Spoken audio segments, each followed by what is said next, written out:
Councillors, 10 seconds. Please take your seats.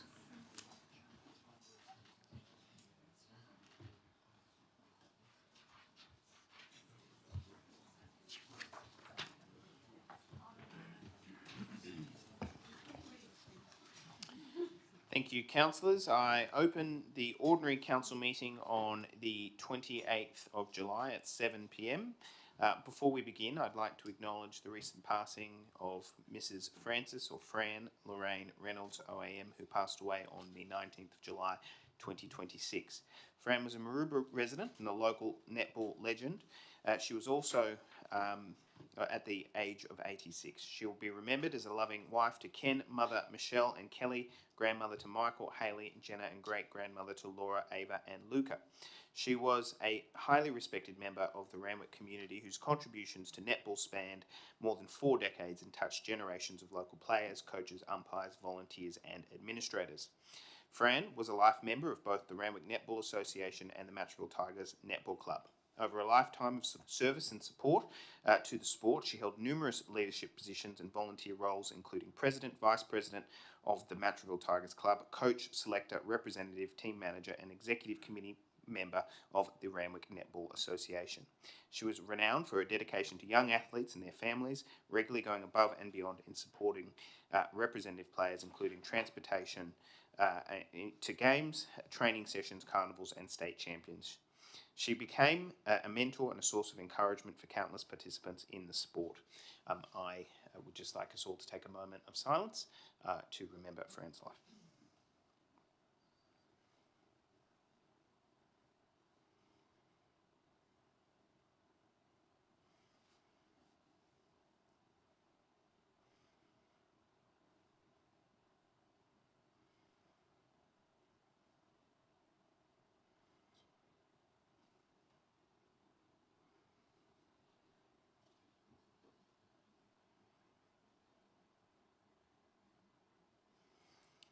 Thank you. Could I please call on Councillor Asghari to read the acknowledgement of country? I would like to acknowledge that we are meeting on the land of Bidjigal and Gadigal people who occupied the Sydney coast, being the traditional owners. On behalf of Randwick City Council, I acknowledge and pay my respects to the elders past and present and to Aboriginal people in attendance today. Thank you. Councillor Hay to read the prayer. Almighty God, we humbly beseech you to bestow your blessings upon this council and to direct and prosper our deliberations to the advancement of your glory and the true welfare of the people of the city of Randwick in Australia. Amen. Thank you. Please be seated.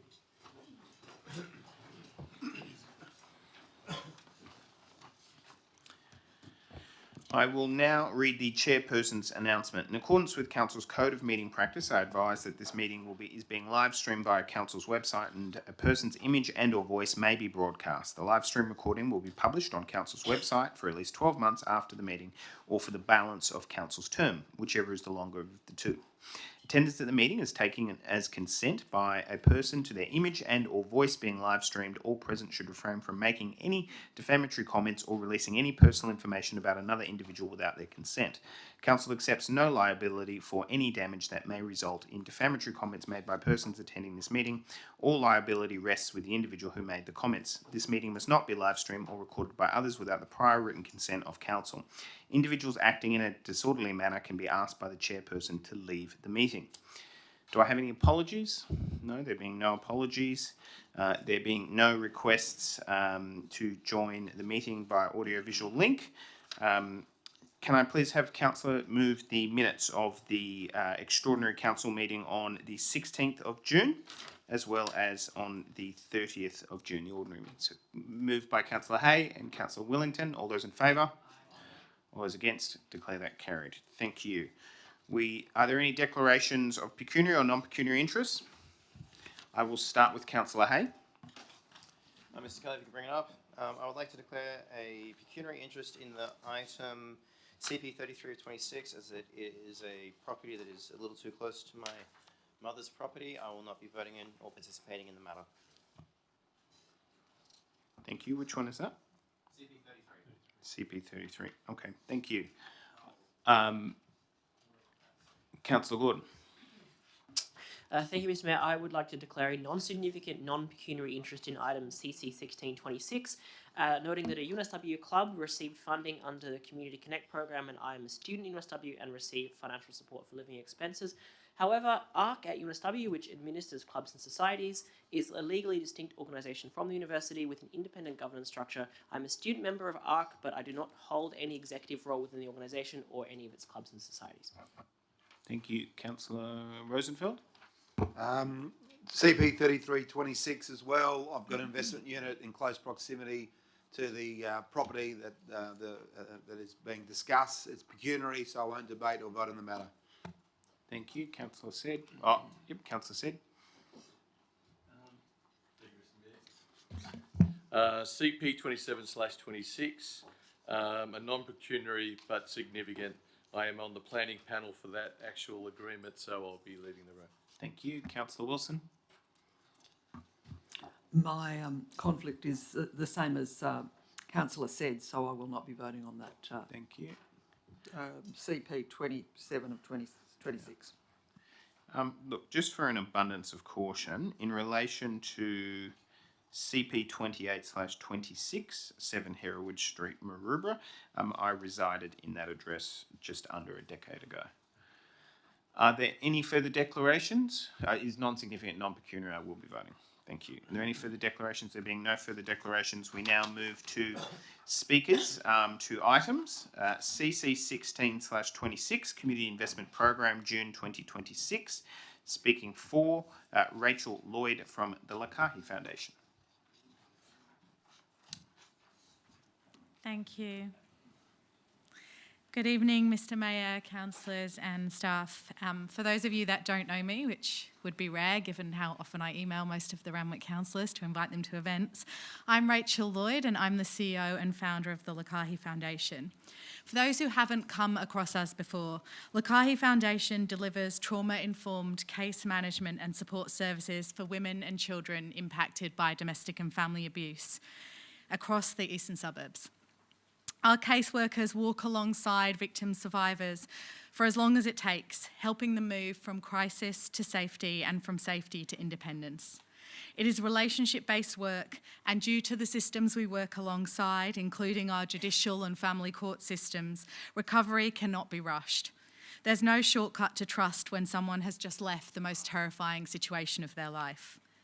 Tonight, we're one of 6 organisations recommended for funding under this round of community partnerships, and we want to start by simply saying thank you.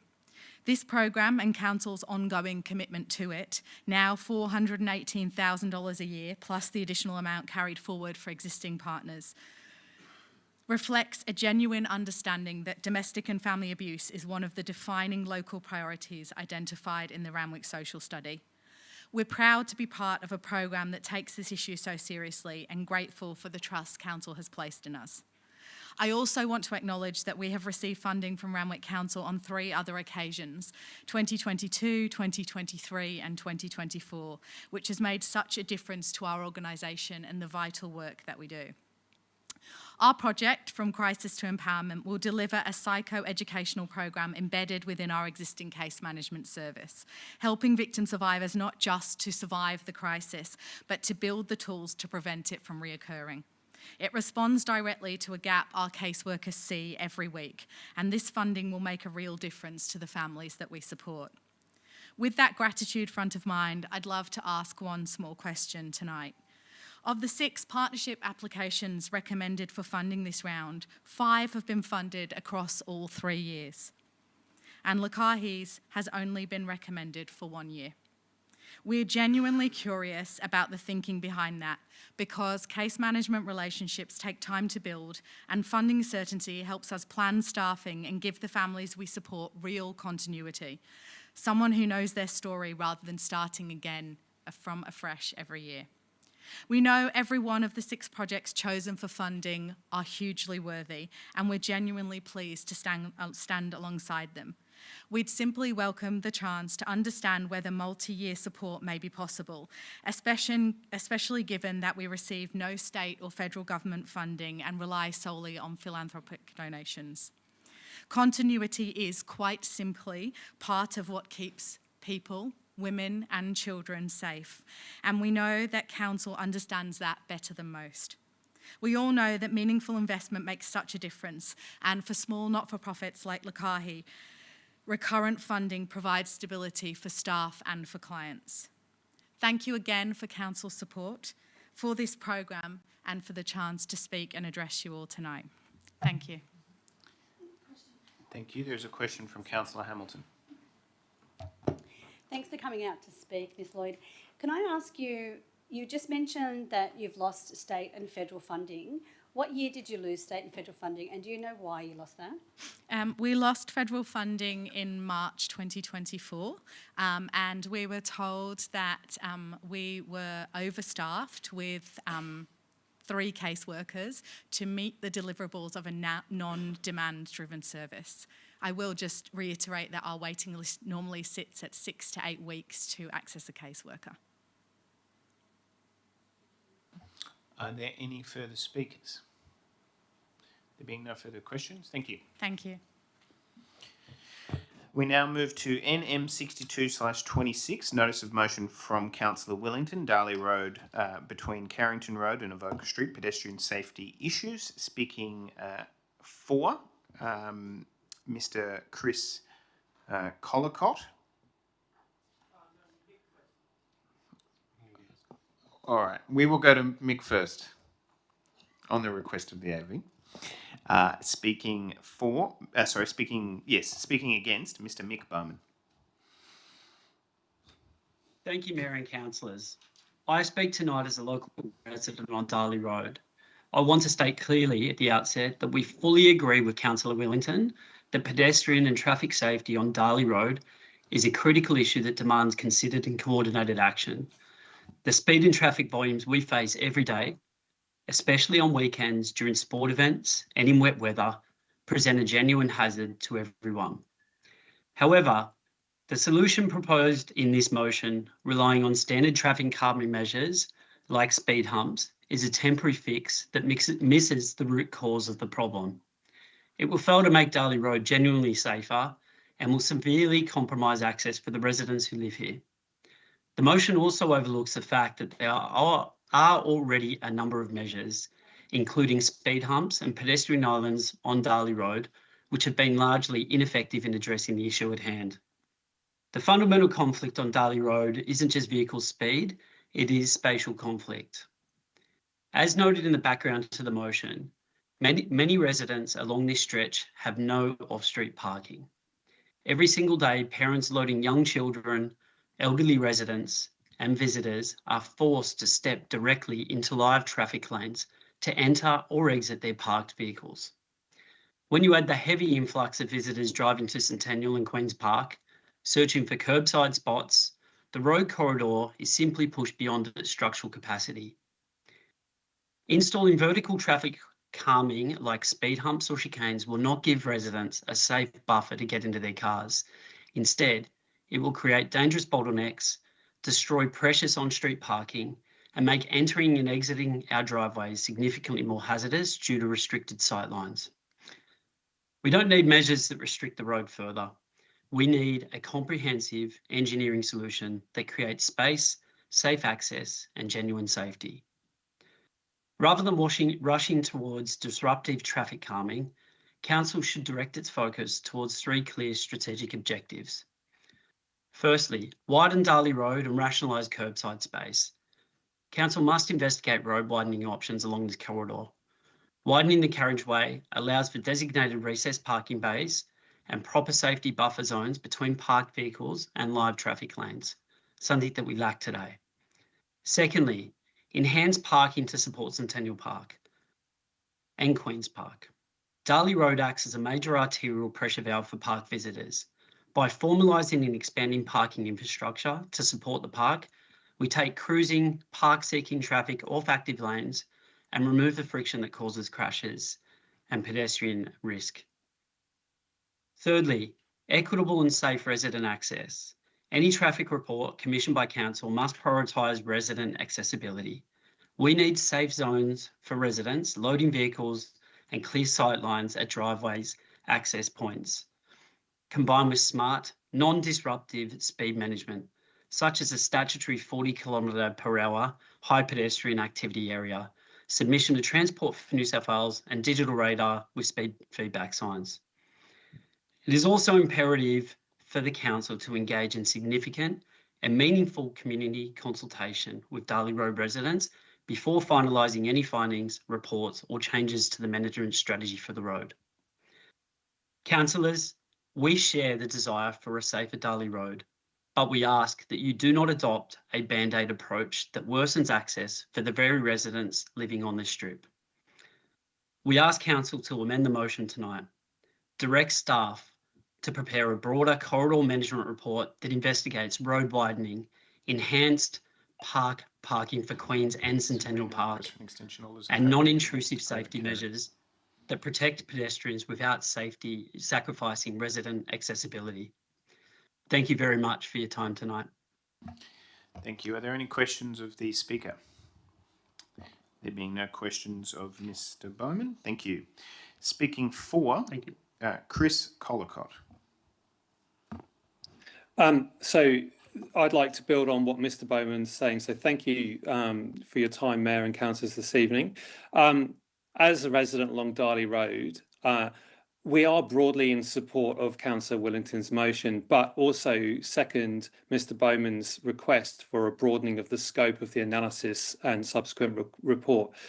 I speak from personal experience when in November 2024, my car door was hit by a passing vehicle on a Sunday evening whilst I was removing my 3-year-old son from the car, narrowly missing my bag. So this is not an abstract experience for myself or my family, and I shudder to think what would have happened if I had actually, it'd been a few minutes or a few seconds later and I'd actually been turning around with Jack in my arms. I was safely parked on the park side of Darley Road, well within the white lines, and have photographic evidence to show that this is not just a speeding issue. As Mr. Bowman said, this is also a spatial issue that is affecting all the residents and potential users of Darley Road along this stretch. So whilst the motion lists traffic calming efforts to look at signage and speed reduction, and I acknowledge that these are worthy attempts, we do need to look at the fair and safe access for all residents and parkside users alongside Darley Road, as well as pedestrians in general. I also would second Mr. Bowman's suggestion that we look at the broadening of the road and that we also look at parking provision more broadly within the Centennial and Queen's Park surrounds. So I also finally would like to say that we deeply request that the council consider consultation with all residents along this stretch of the road so that we are all able to benefit from the investment that the council is seeking to make, and that it doesn't just prioritise the needs of people passing through the area at the expense of residents who have to live along the road on a daily basis and try to live our lives. Thank you very much for your time, and I will hand back to you.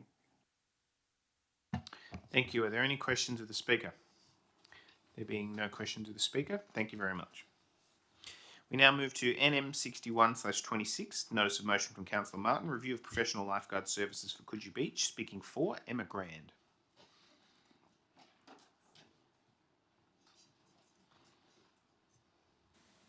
Good evening, everyone. My name is Emma, and tonight I'll be speaking in favour of the Notice of Motion from Councillor Martin to review the professional lifeguard services at Coogee Beach. This motion includes scheduling a third lifeguard and changing the lifeguard patrolling hours to commence at 6 a.m. instead of 7 a.m. While I believe that both are important, tonight I'll be focusing on the 6 a.m. start. As a lifelong member of Coogee Surf Life Saving Club and an active club coach and competitor, this has always been in the back of my mind. Every weekday training session I have ever coached or participated in has always commenced at 6 a.m. or earlier. Even as a teenager, it felt strange to me that the lifeguards always clocked on once our sessions were finished. Anyone who has seen Coogee Beach in the early mornings, especially on weekdays, knows that it is just as busy at 6 a.m. as it is at midday, especially from spring right through to the end of autumn.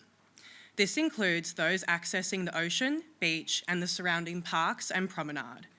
Ocean swimming in particular has become increasingly popular since the COVID-19 pandemic. Many ocean swimmers, surfers, and board paddlers choose early mornings to access the ocean to avoid crowds, high temperatures, and UV exposure. With climate change, this is only going to increase the number of people. For myself and so many others, I work a typical 9-to-5 full-time job, and 6 a.m. is the only time I can train in the ocean during the week. Lifeguards commencing services at 6 a.m. will also line up with the scheduling of the shark spotting drones. If a drone signals its alarm and lifeguards are on duty, they can then set off the shark alarm to ensure that all beach users are aware that they need to evacuate the water immediately. Lifeguards can also assist swimmers to quickly reach the shore if they need further assistance. An earlier start also ensures that the lifeguard office is open and emergency equipment and resources are readily available in case a rescue or first aid incident occurs. Currently, if oxygen, spinal boards, or other resources are required prior to 7 a.m, those involved would need to wait for an ambulance to arrive, which could lead to further injuries or fatalities. I believe that the Shark Bite Kit is a fantastic addition to Coogee. However, because it is accessible to the public, this risks it being stolen or its contents emptied. Lifeguards commencing at 6 a.m. can check that the kit is fully stocked when the beach is at its busiest. While many people may think that those accessing the ocean prior to 7 a.m. are skilled and trained, this is not always the case. I have had to rescue swimmers multiple times prior to 7 a.m. on my surf club paddleboard. These swimmers were tourists going for a sunrise swim in a rip current.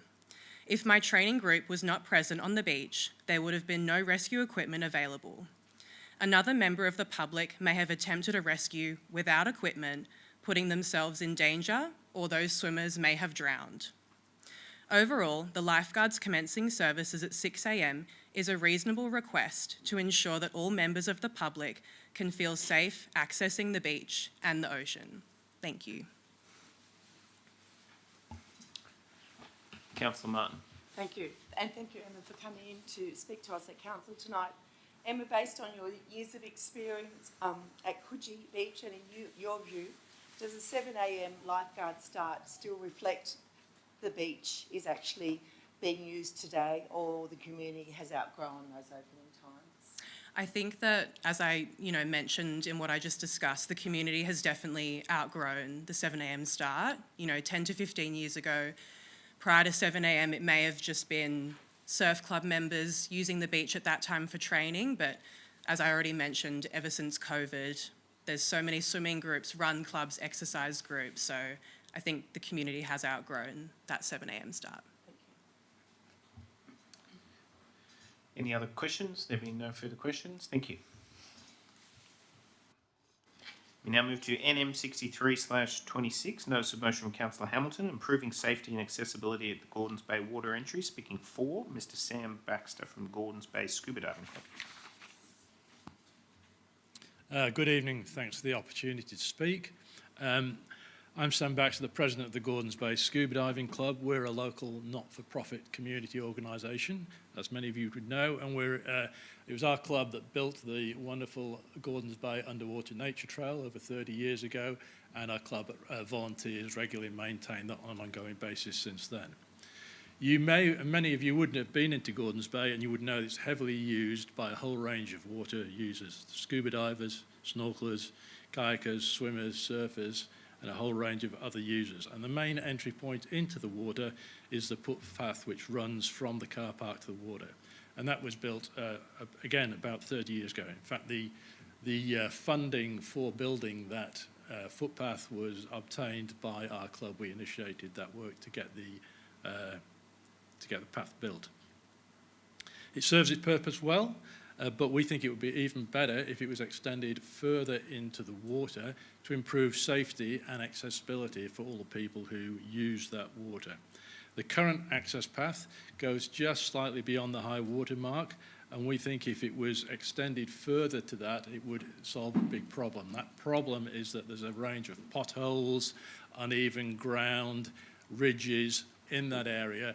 And we're down at Gordons Bay a lot, obviously, and we see people falling, slipping, losing their balance as a wave comes and strikes them.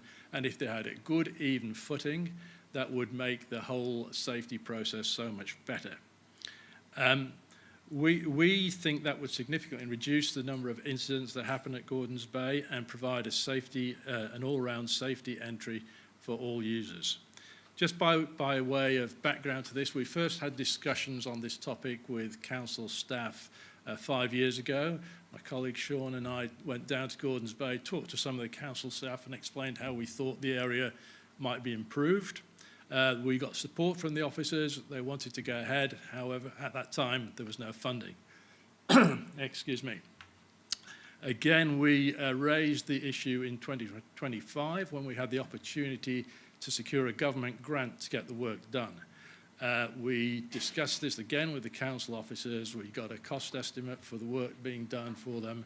We were all ready to submit the grant, and then at the last minute, we were advised by the council officers that they didn't think they had the authority to do that work because the ownership of that might be with Crown Lands, and that was the day before the grant was due to go in, so we were unable to get that issue resolved in the time necessary.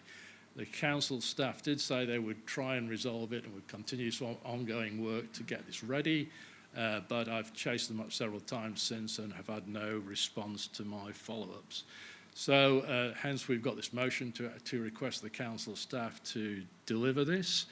So what we are requesting is that we investigate, we get the ownership issue resolved, we validate the funding required, and our previous instance this was about $40,000, so there might be some small change, but I wouldn't expect it to be significantly different from that, and address any environmental issues that may need investigating, and then we get the approval to go ahead. And that funding may be either from council themselves or as a club, we would be very happy to apply for a grant to get that work done if one is suitable, and grants of this nature come up regularly from time to time, and we'd be happily prepared to pursue that on the council's behalf.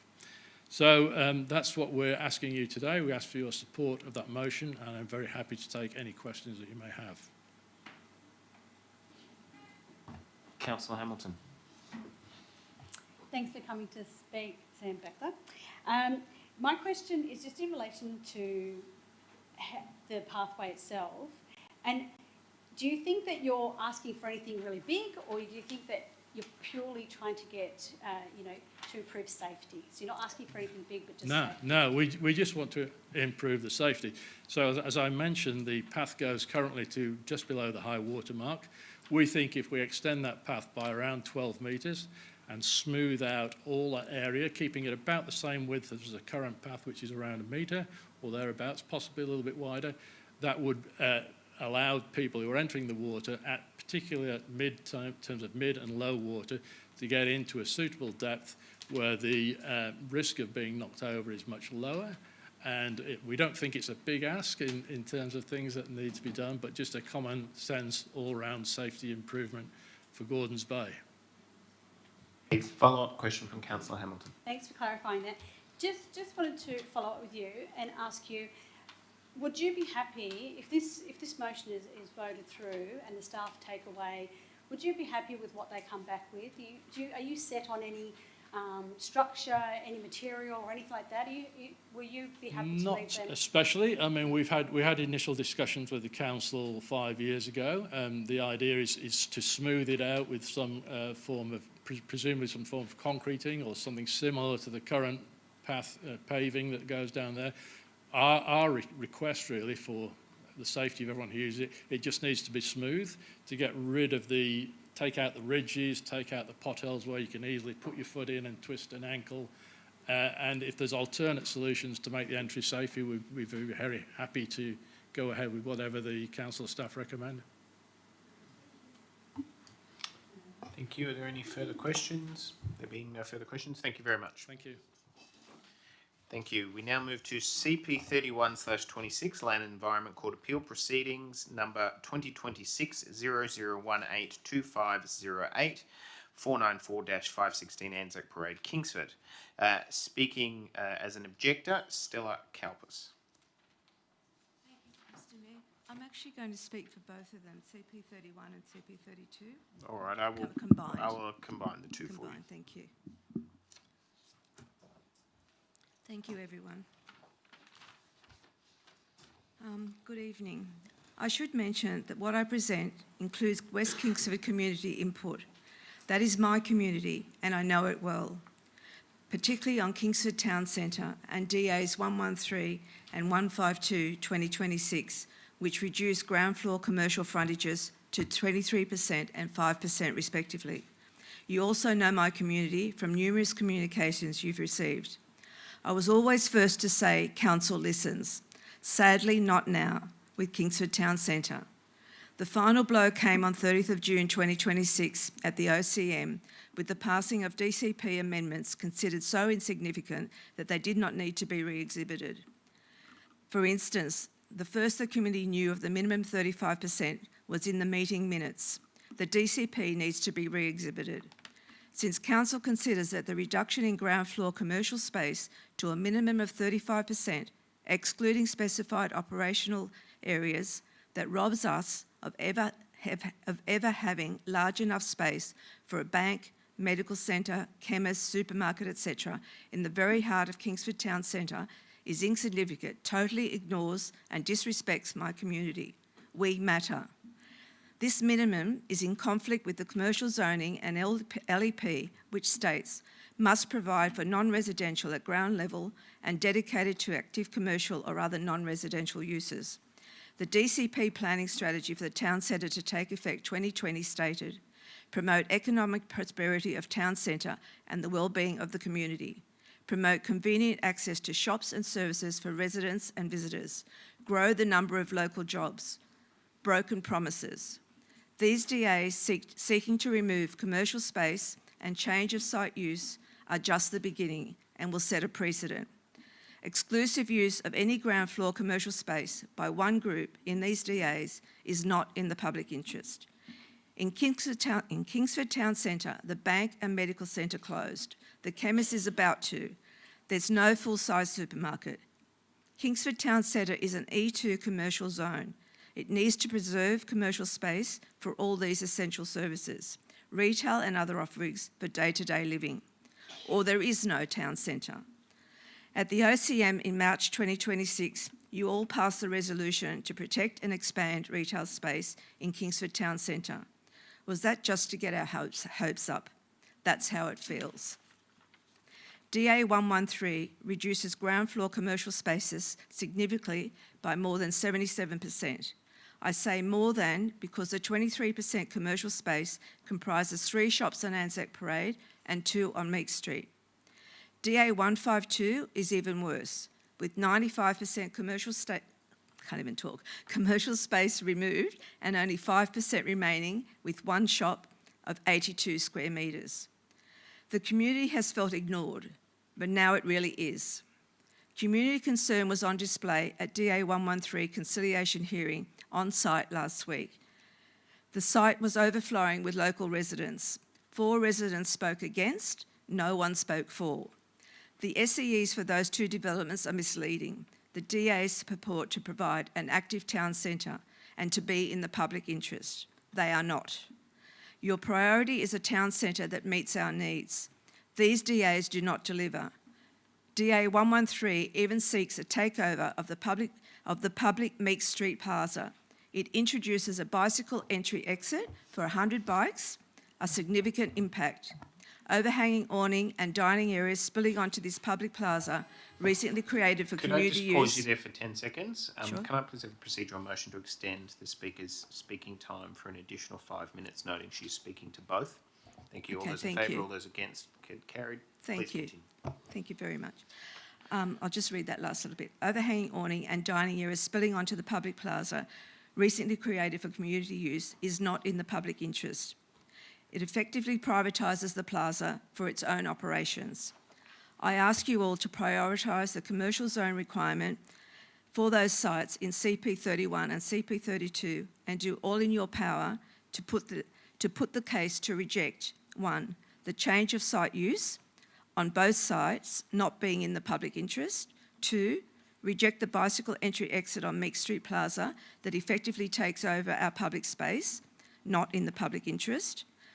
Ensure that these crucial sites continue to serve the broader community and not just one user group, not in the public interest. Thank you, everyone. Thank you. Do I have any questions of the Speaker? There being no questions of the Speaker, thank you very much. Thank you. Okay, there being no further speakers, I will now move to items as they appear on the business paper. Thank you, councillors. In relation to MM26/26, I take the Merrill Minute as read and I refer to my comments at the commencement of the meeting in condolence of Fran Reynolds OAM. I commend the Merrill Minute. Are there any speakers? There being no speakers, I'll now put it. All those in favour? All those against? Declare that carried. Thank you. Yes. The next item I will go to is MM2526, Financial Assistance and Donations, June to July 2026. I take the Merrill Minute as read. Are there any speakers? There being no speakers, I'll now put it. All those in favour? Those against? Declare that carried. Thank you. We now move to MM27/26, congratulating Charlie Verco on the World Paddleboard Championship win. This was circulated as part of the supplementary business paper. I take the Merrill Minute as read. Are there any speakers? There being no speakers, I'll now put it. All those in favour? Those against? Declare that carried. Thank you. We now move to notice of urgency motions. Are there any urgency motions which councillors seek to give notice of? Okay, there being no urgency motions to give notice of, we now move to items on the business paper, commencing with GM 6/26, Audit Risk and Improvement Committee Annual Attestation Report. Okay, challenged by Councillor Hamilton. Are you doing in seriatim or are you just going straight into it? We're doing in seriatim. Okay, so these have now been planning reports. However, a record of no record is required. CP 26/26, variations to development standards. Unchallenged. CP 27/26, a record of voting is required for this one. Challenged by Councillor Gordon. CP 28/26, report from Fire and Rescue New South Wales, 7 Hereward Street, Maroubra. Unchallenged.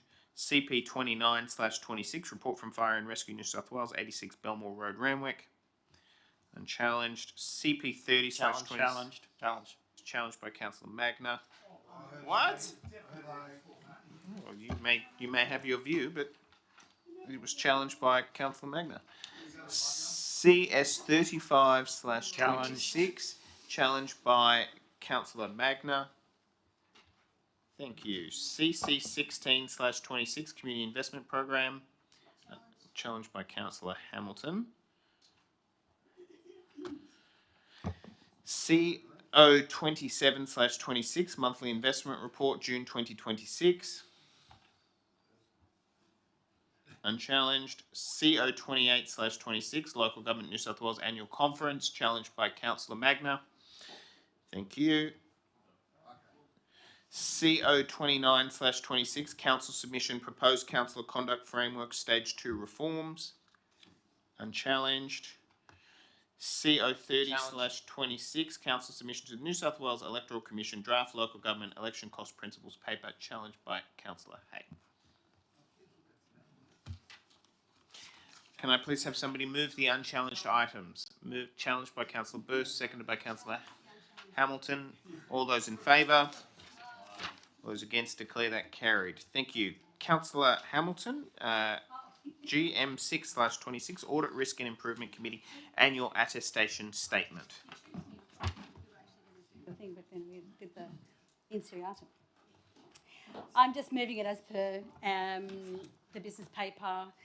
I think Eric's doing a great job. We've got some excellent external panel members that are keeping a really close eye on everything. And this is one thing that is just part of the process. So it's nothing out of the ordinary, and I just recommend it to everyone. Seconded by Councillor Willington. Do you wish to speak to it? No, thank you. Thank you. Are there any further speakers? There being no further speakers, we'll now put it. All those in favour? All those against, declare that carried. Thank you. We now move to CP 27/26, Voluntary Planning Agreement, challenged by Councillor Gordon. Oh, yes, fair enough. 1 second.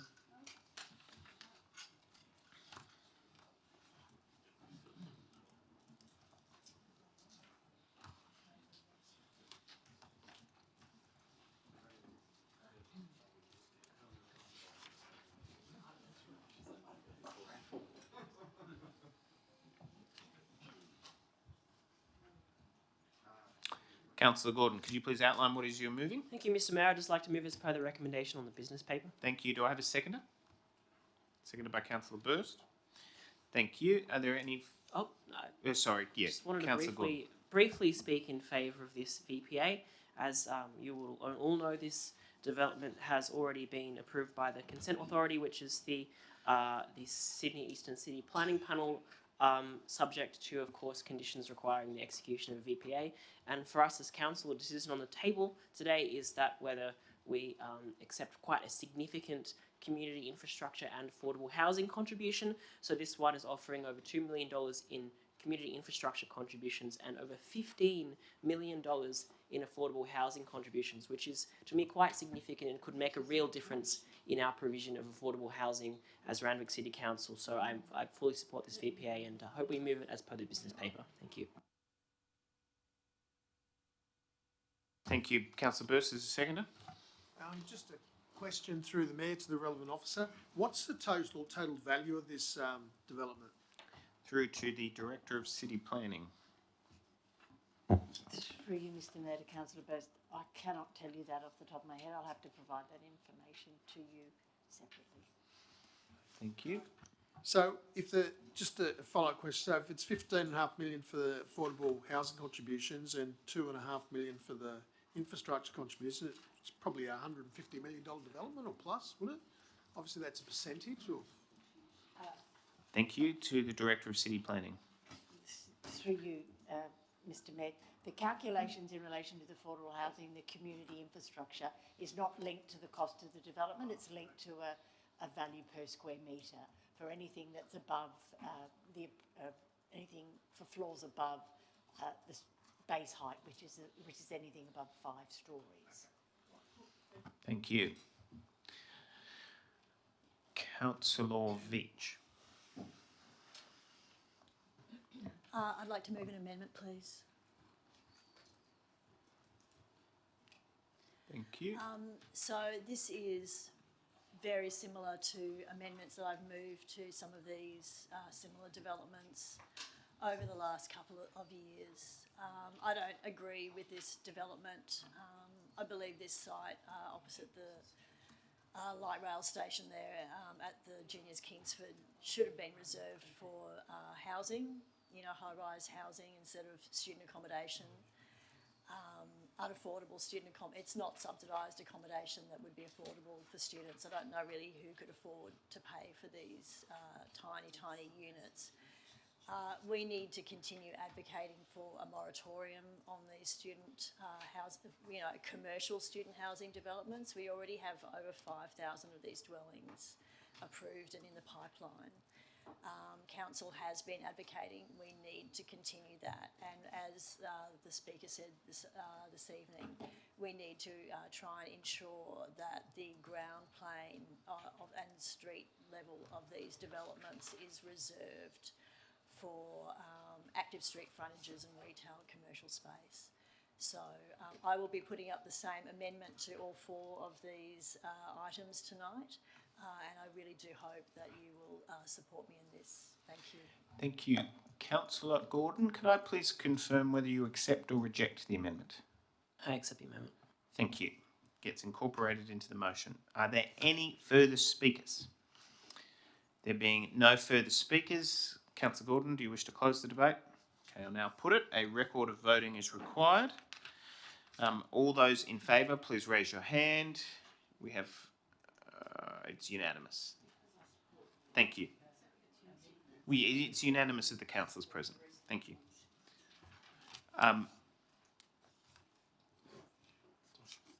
Could we just advise the councillors who are outside?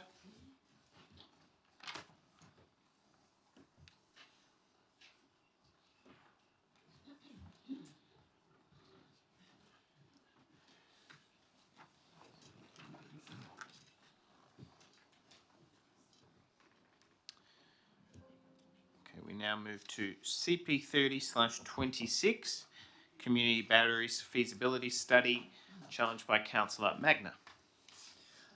Thank you, Mr Mayor. Seconded I by want Councillor to Veach. begin by thanking the council staff for the work that they've done and the precinct for turning a fairly technical idea into something concrete that council can actually work upon. Very pleased that Randwick Council is taking leadership in relation to this area of innovation in the energy transition, and that we're doing so by identifying concrete sites that are available, including the Randwick Library, Lionel Bowen Library, Heffron Park, and our own depot, making detailed plans for batteries.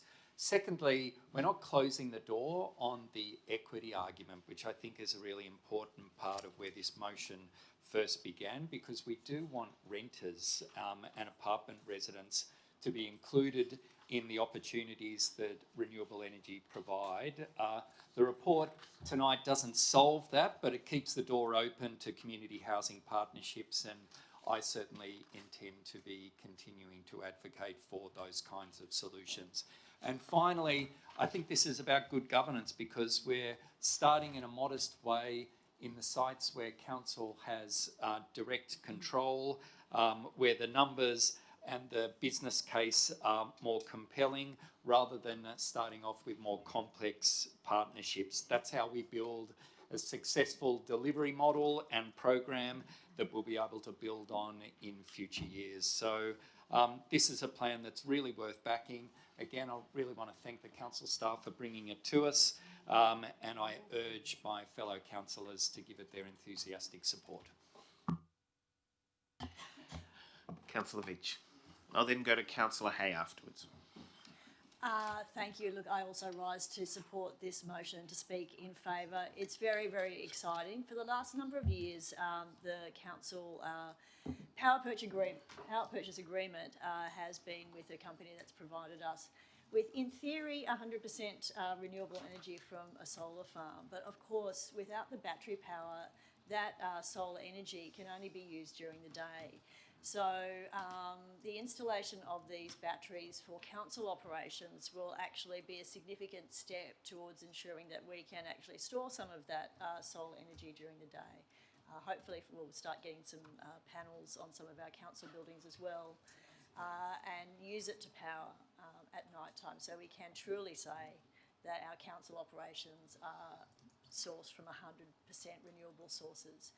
And of course, looking to see how we can support residents who are on lower incomes, who may be renting or living in apartments, who cannot access that cheaper on-site renewable energy, and to assist them to lower their power bills and move our city to net zero emissions, which we have an aspiration to do across this city by 2030. It's challenging, but we're getting there step by step. Hopefully we'll also be moving to electrify our fleet, and perhaps these batteries can be used to help charge up our newly electrified fleet. So I would like to commend the staff for all of their work on this report. Thank you. Thank you. Councillor Hay. I'd like to move an amendment, if Mr Kelly could bring it up, as an additional dot point at the end. Actually, yeah, I intend not to be as a point C, but as a... Yes, perfect. So, as some of us know, electric cars have large batteries in them which charge and they power a vehicle for, let's say, a 400-kilometre trip. Now, that battery is usable for perhaps 5 years, perhaps 10 years, perhaps 20 years. Once that battery gets to no longer being able to support a very long car trip, what's going to happen is the car owners are going to throw out the old battery. The reality is batteries, it's a very important topic, Mr. Mayor.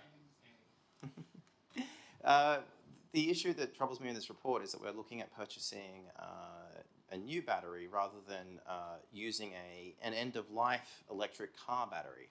You see, that car battery might have dropped down to 80% or 70 or even less percent capacity, but it still has a good 10 years of life as a usable battery. So instead of throwing out the old batteries, those batteries could be used on site and become the new electric grid. So let's look at a system that could potentially save us money. So instead of buying a brand new battery, let's get old car batteries, hook them up to the grid, put them in the basement of the library somewhere, let them charge overnight and be used for air conditioning throughout the day. I urge everyone to support this amendment. Thank you. Councillor Hamilton will second. Councillor Magner, do you support this amendment? No. Thank you. Councillor Hamilton is the seconder. Look, I think it's really surprising not to accept it. It's the future. It's where we're going.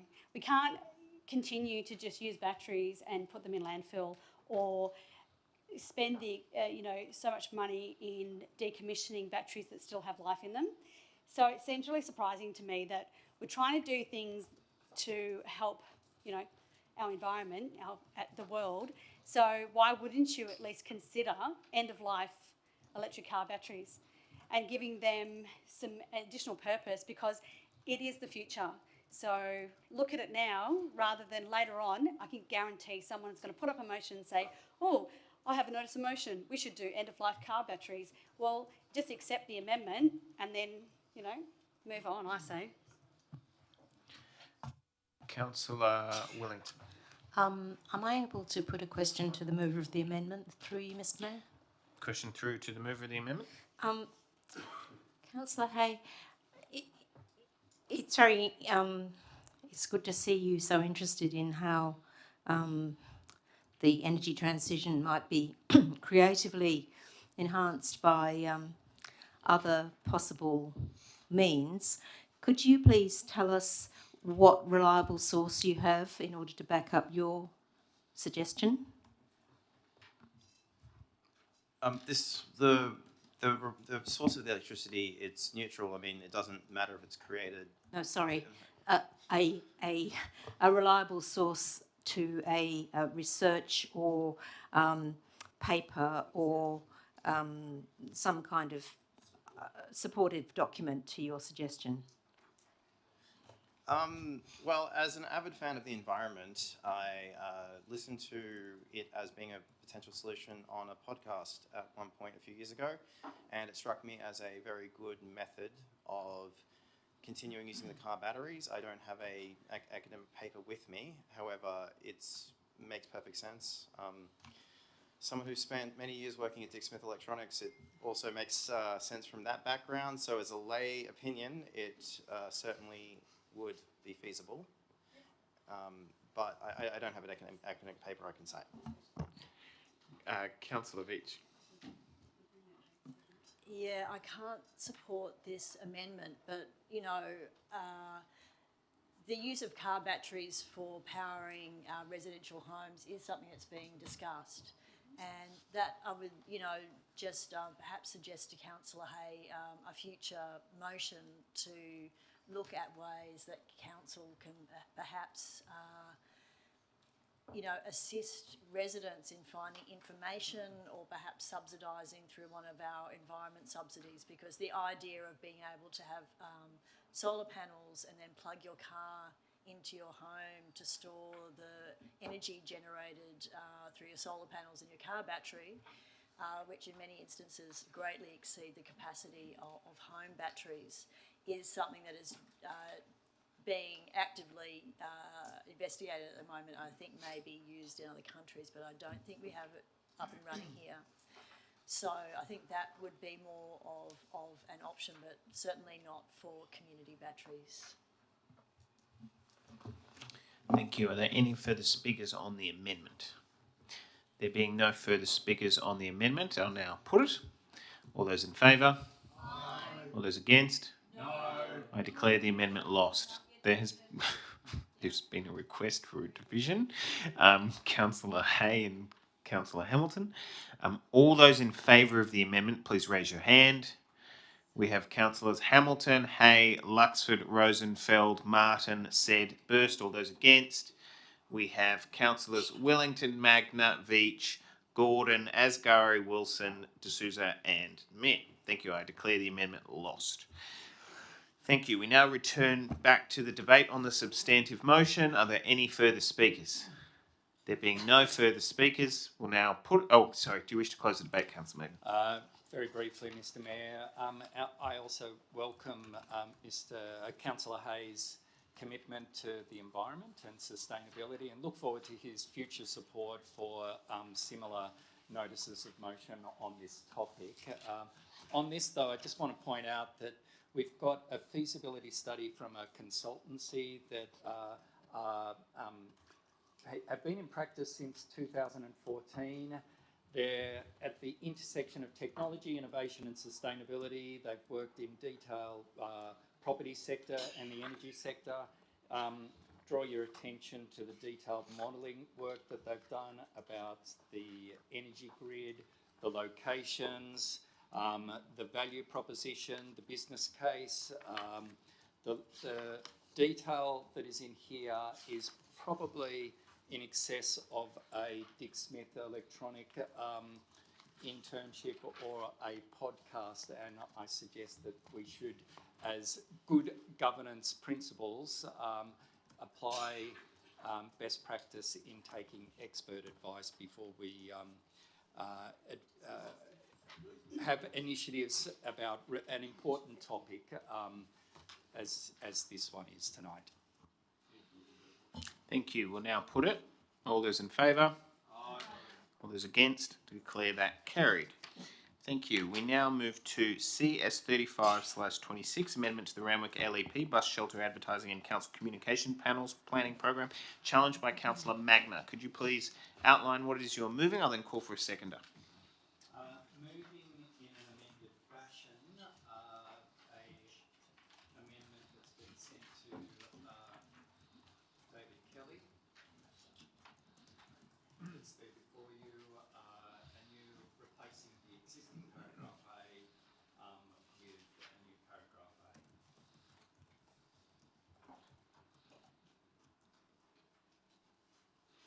Do I have a seconder? Seconded by Councillor D'Souza. Thank you.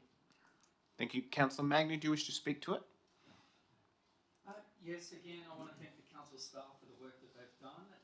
Ahead of the deadline, where our bus shelter contract expires in January 2027, this report makes sure that we are ahead and we're not scrambling when that deadline arrives. I support the recommendation, but I want to propose an amendment that ensures that we have smart infrastructure investment. We get the planning certainty that means, planning certainty that ensures that we've got proper fit-for-purpose policy approach, and that we're ensuring that when we are going to tender, we've got our bus stop policy in place that is informed by usage data for bus patrons, and that we've done the consultation work that's necessary. Also, there is a concern about the standalone advertising bollards that other councils have experienced some degree of opposition. So there's a carve-out that in particular looks to exclude that from what is otherwise a good proposal, ensuring that we can deliver bus stops in a timely fashion without needing a development application, which is something that I think the public transport commuters will support. But there are safeguards that are in place to ensure that communication panels are out of the proposal, and that councillors have the benefit of a briefing before we go to tender. This is the right kind of approach, and I'm excited to see the tender documents and the responses to our tender request, and I think that the members of the Randwick community will be benefit, and public transport users will benefit from better public transport infrastructure. Thank you. Councillor D'Souza is the seconder. Are there any further speakers? Councillor Veitch. I also had an amendment to add on to this. I support this amendment, and I had another line which I'd sent through to Mr. Kelly.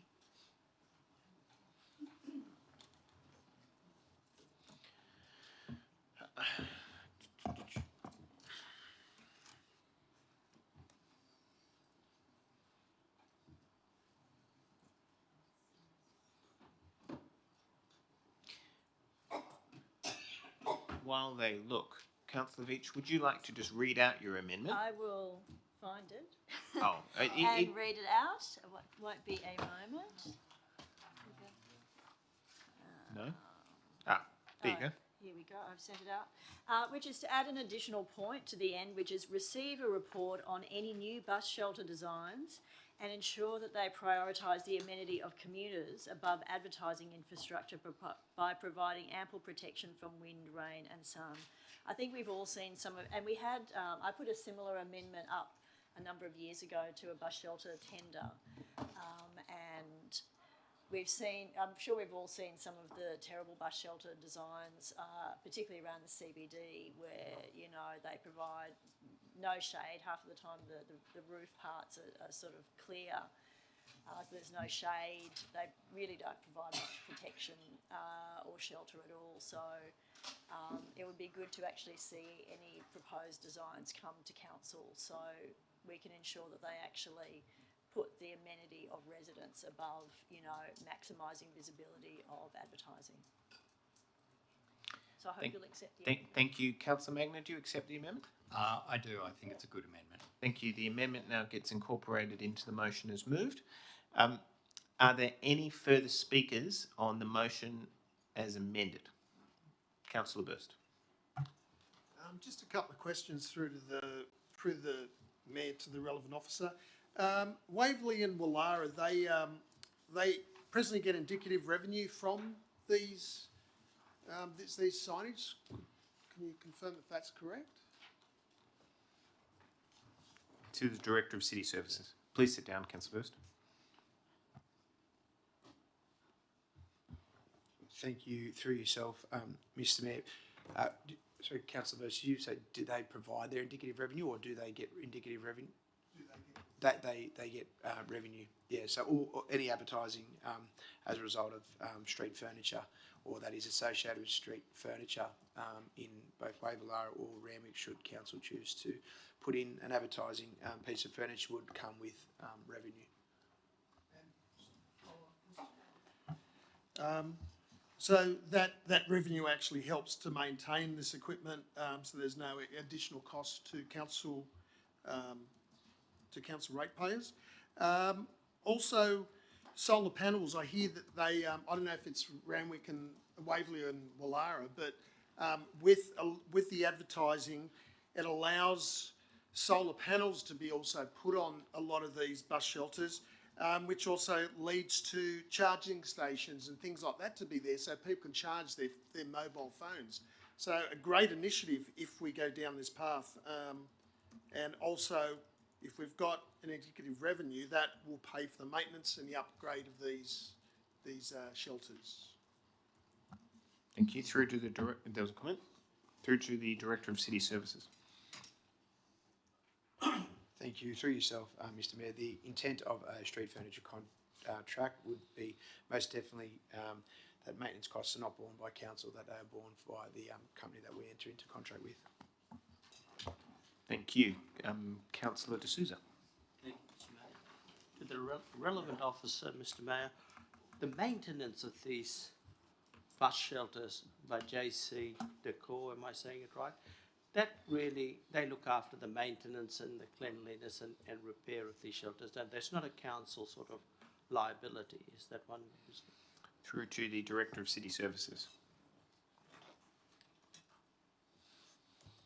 Through yourself, Mr Mayor, that is correct. JC Deco, under the current street furniture contract, conduct all maintenance, and we would seek through the revised contract or a contract that goes out to public tender, that remains the same. Thank you. Councillor Willington. Just through you, Mr Mayor, to the relevant officer. I understand that council currently makes some revenue from the contract as it is, and can you confirm that the revenue will increase? I have read that it may increase to by a factor of 5 to 8 times. Is that correct? Thank you. Just before, is that something we can?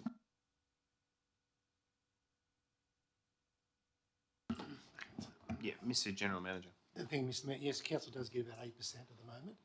I don't think we'll go to 40% of the actual revenue that they generate, but certainly there'll be a tender price that they put in that council then need to consider before you make a decision on which way you want to go. Thank you. Are there any further speakers? Just councillors noting that we are in open session. Thank you. Councillor Willington.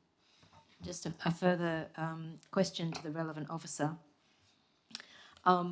In relation to provisions that can restrict harmful advertising categories, are we confident that that will be dealt with at the tendering and contracting stage, particularly in relation to gambling, alcohol, Bitcoin and political advertising?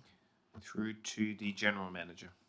Thank you, Mr Mayor. That's one of the things that when we have the briefing with the councillors, that we can put to the council and say you can then make some choices about what you would like them to put in the tender as far as what can be advertised, noting that that will reduce the revenue that comes to council. Thank you. Are there any further speakers? Yep, thank you. Just be conscious we are in open session. All right, through to the relevant officer, through the Mayor. If this motion goes forward and you've got the insert a new exemption provision where category for bus shelter advertising, will that impact the ability to get contracts up and running with digital platforms and advertising? If this goes through in its present form, will it impact the ability to raise revenue? General Manager. No, it won't. I think the purpose of this particular motion is for council to not go through a DA process, so we can move nimbly when we're putting the bus shelters, and also to not progress with having the standalone advertising, so nothing to do with bus shelters, that's just the standalone advertising that they have, and then to bring back a briefing to inform the councillors and so you to inform us on which way you'd like us to go as far as what terms and conditions we need to put in the contract for tender before we go out. Thank you. Are there any further speakers? There being no further speakers, Councillor Magna, do you wish to close the debate? It's great that we've got a lot of interest in bus shelters, and it's great that we're approaching this in the right way with the appropriate level of governance and public scrutiny, and I look forward to the engagement of all of the council officers and the councillors in ensuring that we get the best possible value for Randwick and our community and public transport users. Thank you. Thank you. There being no further speakers, I'll now put it. All those in favour? Aye. All those against? Declare that carried. Thank you. We now move to CC 16/26, Community Investment Program, June 2026. Councillor Hamilton, could you please outline what it is you're moving? I'll then call for a seconder. Thank you. I would like to move this in an amendment, with an amendment, sorry. And what I'd like to do is, we had Miss Lloyd come to speak to us from Lakahi, and what I see is that we are, in our recommendations, point C, approving funding allocation of $119,240 for 26-27, and what I'm proposing is that we increase the amount from $100,000 in 27-28 to $119,240, and in 2028-29, we increased that to 119,240. And that would bring Lakahi into line with the other remaining 5 recipients of the Community Partnerships application project. I can't imagine that we would ever be a council that wouldn't support domestic violence advocacy organisations, not-for-profit. I can't imagine that we would ever be that council. So I really hope that everybody just sees what I'm doing here. I'm not making any major changes. I'm not doing anything drastic. I'm just trying to ensure that we have an organisation that continues to be able to provide the kind of services that are so desperately needed in our community. Unfortunately, they are. It's not something that we, set targets on, that, we need to, increase funding for no reason. It's just, sadly and unfortunately, we are in an environment, a culture, a country where this happens too often. And so we should, all of us and every level of government, do all we can to try to help those organisations that do a lot more than what we could do individually, because they work on their strengths, they bring in the right people, and they manage it very, very well. And I can't imagine us not approving this. Thank you. Thank you. I'll go to Councillor Rosenfeld. I'll then go to Councillor Wilson. Yeah, I'm very happy to second this motion and fully agree. Domestic violence is a real scourge in our community, and I was quite surprised the Speaker mentioned it's such a long time to see a caseworker. I can imagine someone who's been inflicted by domestic violence shouldn't have to wait that long. Could just imagine the trauma that would be involved, and Rachel does great work in this space amongst other people. So fully think that the funding is apt. Please support it. Thank you. Councillor Wilson. A question, Mr Mayor, through to the relevant officer. Could the relevant officer explain what the rationale is behind offering the only 1 year of funding as opposed to 3? Thank you. To the Director of City Community and Culture. Thank you. Through you, Mr Mayor. The applicant definitely demonstrated good experience and solid delivery model in their application, combined with good links to local services. The reason that the recommendation is for 1 year and not multi-year at this stage is because Domestic Violence New South Wales have recently released some good practice guidelines. So we saw that funding for 1 year gave us an opportunity to work with the organisation to ensure that the good practice guidelines were being met, to put them in a good position for a future application for multi-year. Thank you. A follow-up question from Councillor Wilson. So just for my own clarification, could the officer explain, please, why will this particular applicant be able to come back next year and apply again? Would that be an appropriate use of our resources? Thank you. To the Director of Community and Culture. Thank you. Through you, Mr Mayor. Yes, of course. Thank you. Councillor Gordon. Thank you, Mr Mayor. I just have a question through to the mover of the motion, Councillor Hamilton. If that's all right. Just a quick question through to the mover of the motion. Would you be comfortable with a changed wording of the motion to read, request staff work with the applicant on a further application concerning 27-28 and 2029 and earmark future funds subject to a suitable application reflecting the advice provided by the Director? I wouldn't be comfortable with that, and I'll explain why. It's almost as if punishing the organisation ahead of them breaking any rules. I mean, they haven't done anything wrong, and so I just don't think that that seems very fair. I think that it would be a lot fairer to increase this across the board, and then let's wait and see. I don't think it's fair to say you might break the rules, so we better check before we give you any more money if they haven't broken any rules. Thank you. Councillor De Souza. Thank you, Mr Mayor. Mr Mayor, we as a council should offer funding to help victims of domestic violence and furthermore help connect them with special programs and support services that can help them to navigate through their crisis. The funding in this report being offered by Council will make a big difference, Mr. Mayor, and help victims of domestic violence to rebuild their lives. Most victims and perpetrators of domestic violence are born into misery and violence, Mr. Mayor. The pathologies that beset these communities breed violence of the most unspeakable, dehumanizing type. We as a community need to act to protect and offer hope to the victims of domestic violence. That is why, Mr. Mayor, no matter what the quantum figures that is agreed on, I say we should continue to, that is where our funding, Mr. Mayor, should go.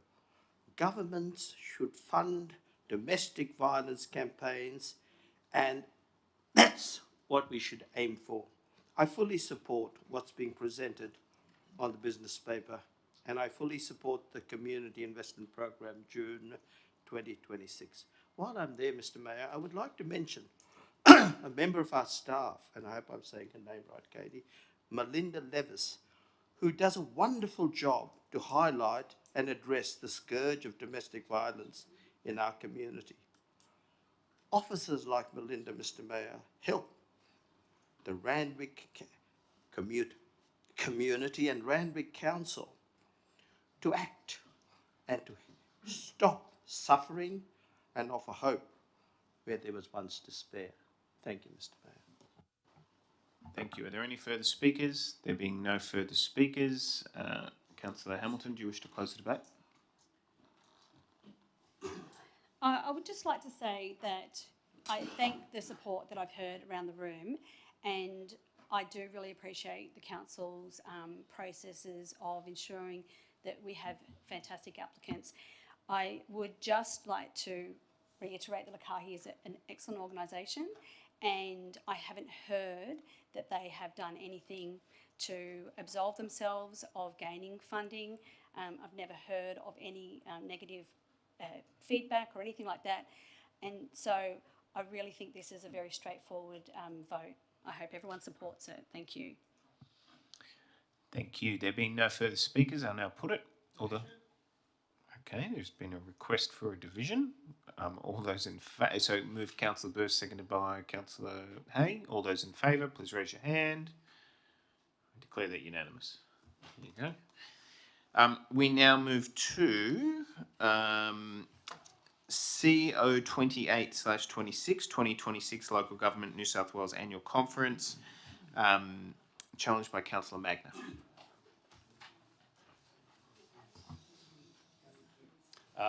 Thank you, Mr. Mayor. I'd like to move that the council voting delegation to local government New South Wales Annual Conference comprise of 7 councillors allocating 3 to Labor, 2 to Green and 2 to Liberal. Thank you. Do I have a seconder? Seconded by Councillor Hamilton. Are there any further Nothing. Are there any further speakers? There being no further speakers, I'll now put the question.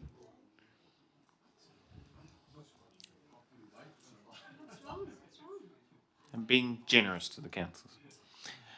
All those in favour? All those against? Declare that carried. Thank you. Thank you. CO 30/26, Council submission to the New South Wales Electoral Commission draft local government election cost principles paper, challenged by Councillor Hay, seconded by Councillor Rosenfeld. Councillor Hay, could you please outline what it is you're moving? I'd like to move an amended form, send an amendment through to Mr. Kelly. If we recall the 2017 election, we did that just fine with 2 pre-poll voting centres, and then in 2021 we upped that to 4. And then at the 2024 election, we reduced it down to a 1 week of pre-poll. Councillors, the number of pre-poll centres is very expensive, and having 4 pre-poll centres was a luxury, it was a reasonable move to approve social distancing during the pandemic. It is now a bit of a luxury, and it's quite expensive for the council to run 4 pre-poll voting centres. So while we're talking about election costs, let's suggest that we don't necessarily need 4 pre-poll centres, and we can, we have successfully run 2 in the past. Let's do an investigation and see what they say, and I hope everyone supports. Do I have a seconder? Yep. Basically, fully agree. It was a COVID measure, and if we are going to do away with one of them, and I've never been there, I've never had it out there, but I keep hearing that in the Kensington one is not very well patronised. Certainly, the Maroubra Senior Citizens and Randwick Town Hall are the busiest of the two, but Kensington is not very well patronised. So if we are going to do away with one, that would probably be ideal. And that particular suburb is not too far from either Randwick Town Hall or Maroubra Junction. So we're here to save costs, and I really think Kensington, in my opinion, is if one has to go, it makes sense that goes. Thank you. Are there any further speakers? There being no further speakers, I'll now put it. All those in favour? All those against? Declare that carried. Interesting. Thank you. We now move to motions pursuant to notice. NM 56/26, notice of motion from Councillor Martin, Christmas illumination of the Norfolk Pine at Coogee Beach. Councillor Martin, could you please outline what it is you're moving? I'll second that. Seconded by Councillor Hamilton. Thank you. You can still make thank you, Mr. Mayor. I'm outlining the notice of motion in relation to the Christmas illumination of the Norfolk Pine at Coogee Beach. Got a second? Yep. Thank you. Please proceed. Okay. This notice of motion seeking a report into illuminating the iconic Norfolk Pine at the main entrance at Coogee Beach as Coogee's Christmas tree for this year. Every year, council installs a temporary Christmas tree. My proposal is simple. Excuse my voice.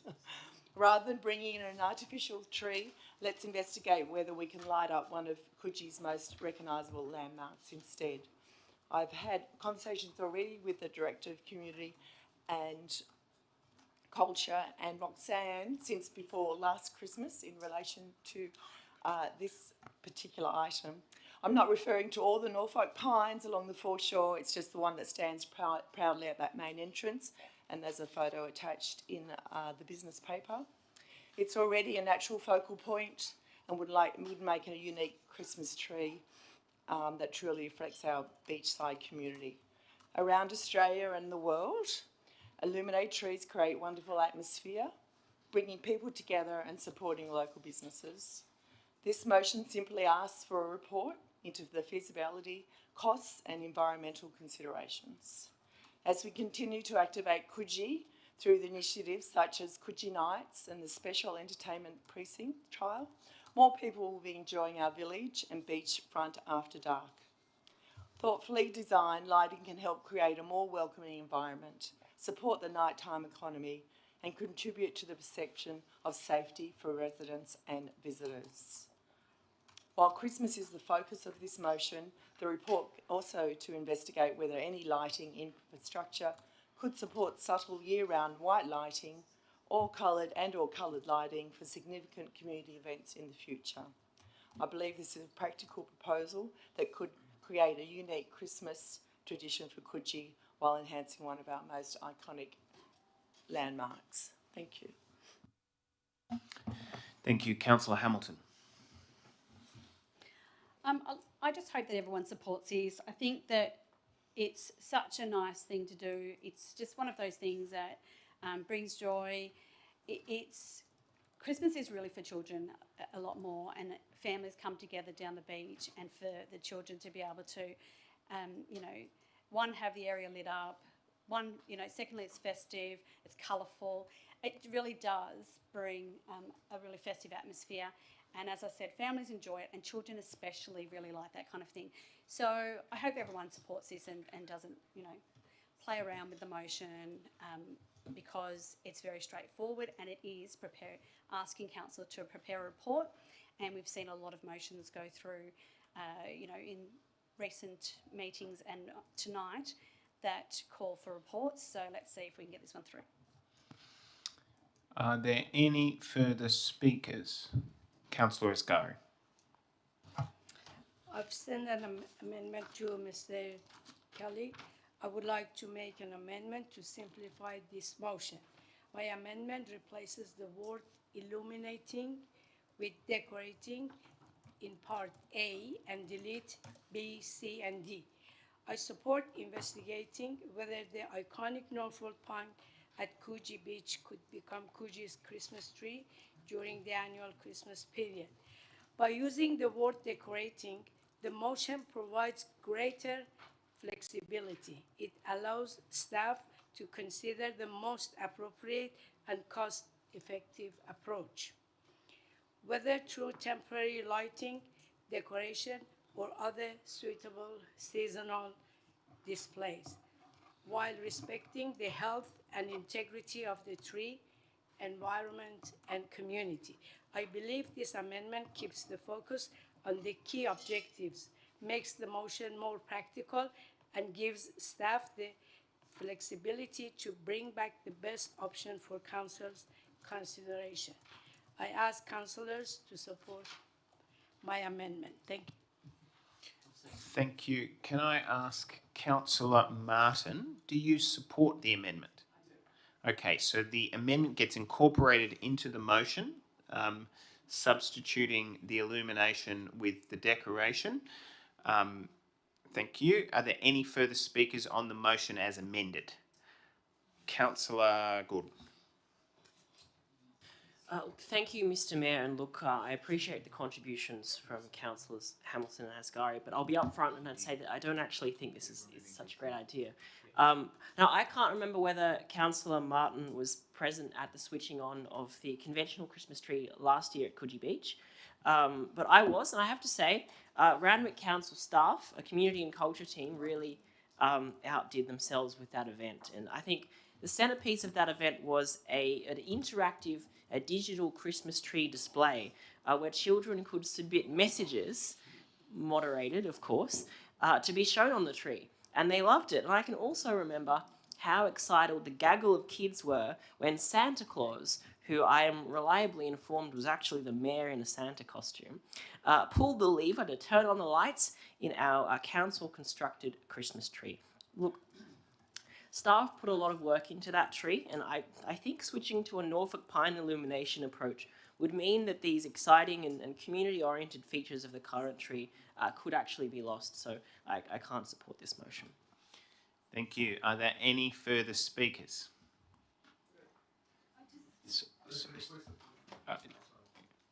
Well, to be fair, Councillor Martin is the mover of the motion. She's been requested. Do you continue to? Do you want to put it? Thank you. All those in favour of putting the question, all those against? Okay, Councillor Martin to close the debate as the mover of the original motion. Thank you. I will just say in conclusion that I don't agree with Councillor Gordon. I do agree, however, staff do put an enormous amount of effort into our Christmas decorations. They've been fantastic every year that I've seen them, so I'm not taking that away from the council staff at all. What I'm saying is let's come up with a different idea. I think we've had the same idea for 2 years previously, so let's do something different in Coogee. Thank you. Now put the question. All those in favour? All those against? Declare it carried. Thank you. All right. We now move to NM 57/26, notice of motion from Councillor Veach, support for a Royal Commission into femicides and violence against women. Moved Councillor Veach, seconded by Councillor Asgari. Thank you, Mr. Mayor. Look, there's been, year on year, we see the most horrendous crimes being perpetrated against women and children. And it's still astonishing to see that there are, you know, senior representatives of major political parties getting, I won't even name them, who are out there taking us back to, you know, 50, 100 years ago when these things weren't, you know, it's hard to believe that anyone can come out and say now that this is a problem and that you can actually be blaming the women for it. Cheryl Moody has been a fierce advocate for this Royal Commission, and she has been documenting all of the lives lost over the last number of years. And it's because of her work and, of course, the work of many, many domestic violence advocates, including in our community, that we're still not making headway, but at least we are having those important conversations in the community. But we need more than conversations. We actually need accountability, and we need action.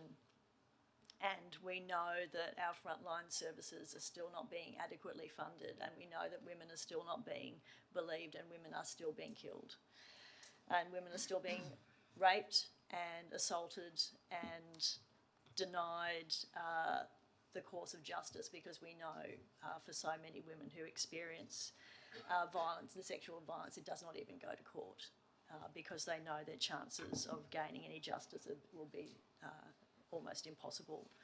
So, councillors, I urge you to support my motion. Thank you. Councillor Asghari is the seconder.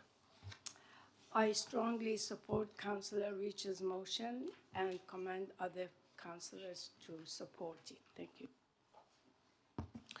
Thank you. Are there any further speakers? There being no further speakers, I'll now put the question. All those in favour? Aye. All those against? Declare that carried. We now move to NM 58/26, Notice of Motion from Councillor Veach, supporting people with disability through the NDIS. Thank you, Mr. Mayor. Look, I'm sure everyone in this room and in this community is familiar with the debate surrounding the NDIS and understand the huge significance and importance of the NDIS. At least 20% of the members of our community have some kind of disability, and any one of us at any time in our lives could find ourselves, whether through injury or illness or for all manner of reasons, finding ourselves with a disability.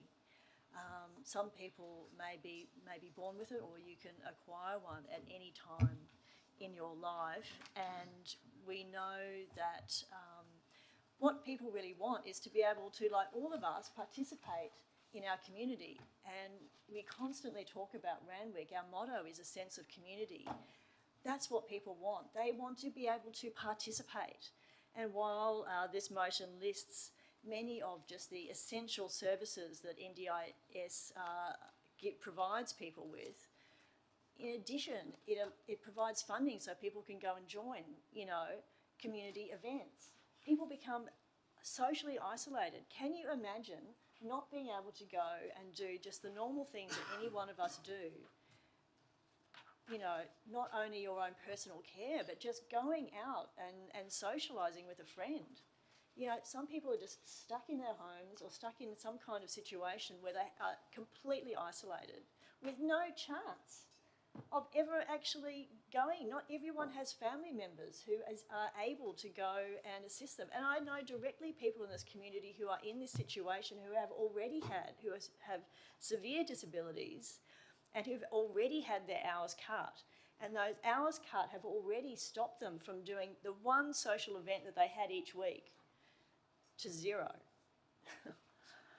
It's absolutely devastating. There are other ways we can look to ensure that NDIS funding can be maintained. If there are providers who are doing the wrong thing, they need to be looked at. They need to be audited, not the actual community members who are completely dependent on those services. And, you know, obviously we would all have arguments about what other measures in the budget could be addressed to ensure that the shortfall can be made up. So we know there's a big campaign. I believe there's going to be a rally in the city this weekend to support the NDIS. I don't think I can go to that one, but I went to one a couple of months ago, and it was pretty heartrending. And there were people who came out who had, you know, very profound disabilities, and many people came and spoke, and you don't often get to hear many of these community members given an opportunity to speak, and they were just fiercely advocating for their funding to be retained. So, councillors, I urge you to support this motion. Thank you. Thank you, Councillor Wellington. Sorry, actually, Councillor is... Actually, no, Councillor Wellington's second up. My apologies. Councillor Wellington. Yes, I'd like to second. I got confused. That's okay. Thank you. I'd like to second Councillor Veitch's motion. I spent decades working in different communities in different parts of Australia, but most for the longest time in Canberra, but otherwise I have worked in regional medicine as well as a general practitioner, and I know that there is nothing more important for a person with disability and for their carer and for their carers and their families and their immediate community than the wraparound support that any just and reasonable society should provide. It is the fundament of their health and well-being, and the very least that a humanitarian society should do for valued and vulnerable members of our community. And I feel very strongly that as a council we should stand for, with and promote the needs of people with disability, their friends, their families, their carers, and advocate for them very, very strongly so that we protect to the fullest the provisions of the NDIS. And I urge you to all please support this very important motion. Thank you. Thank you. Councillor Gordon. I'd like to thank Councillor Veitch for bringing this to our attention, because it is a very serious topic and it's one that I feel quite strongly about. The National Disability Insurance Scheme was established to fill a very real gap in the way that our health and welfare system used to treat people with disabilities. However, the scheme as it currently stands has expanded to well beyond the scope and the cost for which it was originally designed. And the Albanese government has introduced a necessary and forward-thinking review of the NDIS to put it back on track so it can continue to support people with disabilities well into the future. And hobbling the government's efforts to put this scheme back on track does not serve the interests of people with disabilities. In fact, I asked Councillor Veitch, what happens in 5 years when a future Conservative-leaning government looks at the line item for the NDIS in the budget and decides that the whole scheme should be scrapped, forcing people with disabilities back into the hospital system and leaving thousands of people's needs unmet? And what the government is doing is right, it is fiscally prudent, and it's socially responsible. And I cannot support any motion that gets in the way of that. Thank you. Thank you. I will go to Councillor D'Souza. I'll then go to Councillor Rosenfeld. Councillors, tonight let us make injustice, inequity and disability visible. Disability affects around 20% of the Australian population. That is 1 in every 5 people. This is not a marginal issue. It is a shared community responsibility. We must recognise that disability is not created by individual medical impairment. Rather, disability is created by society's collective failure to adapt, to include and to celebrate the diverse levels of ability that a lot of people have. Disabled people continue to face barriers every day. Inaccessible buildings and transport, low expectations, and the constant struggle simply to survive in a society that too often overlooks them. As a result, many people with disability have no choice to become their own advocates. The NDIS program addresses this very important concern. For too long, equality was missing from how we approached disability. That, my friends, must change. And the NDIS, again, has been important. It's been a very important step forward. Friends, tonight I ask you to help bring down the shameful walls of exclusion by supporting this notice of motion. It is vital that people with disability have the same opportunities and accessibility in Randwick City and everywhere in Australia as anyone else in our country. Yet for many disabled and elderly residents, opportunities and access remain limited. We see discrimination and lack of accessibility when it occurs, and we must be prepared to confront it together. Disability, my friends, is a family. Only one of us can join at any one point in our lives. Councillors and friends, I ask you this: how many people have broken a bone? Think about how difficult and inconvenient daily life became, even temporarily. Most of you recovered. Many people with disability will never recover.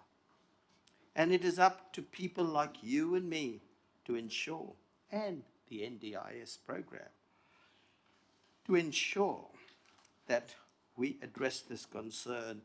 We improve the lives of these people with disabilities. We give them dignity, equality, and opportunity. The NDIS programs helps transform and change people with disability. Let us celebrate difference, Mr. Mayor, not treat people differently because they're different. Thank you, Mr. Mayor. Thank you. Councillor Rosenfeld. Yeah, like Councillor Gordon, I won't be supporting the motion, but I've got to point out that, yes, it's correct, the current government made some fixes, but the reason they made some fixes is the original legislation from the Gillard government didn't have the necessary controls in place, and that's why problems occurred, and has occurred really since it was brought in by the Gillard government. So those fixes had to come in place due to controls not being in place initially, and hopefully those controls are brought in by the Albanese government will work. So I don't support the motion either, just like my colleague to my right, for slightly different reasons. Thank you. Are there any further speakers? There being no further speakers, Councillor Veitch, do you wish to close the debate? Yes, I do wish to close the debate, and I have to say it's very disappointing to hear.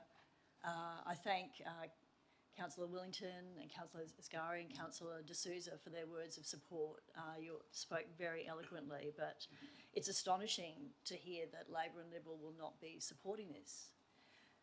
I mean, have a think. Sorry, thank you. I will hear the point of order from Councillor Hamilton. Point of order. Councillor Veitch is casting dispersions on all Labor and all Liberal councillors because two councillors spoke on whether they will or not vote for it. So I think that she should retract that and continue to talk on Councillor Hamilton, else. thank you. Look, I will uphold the point of order, Yes, yes. that's fine. I'm happy to clarify that.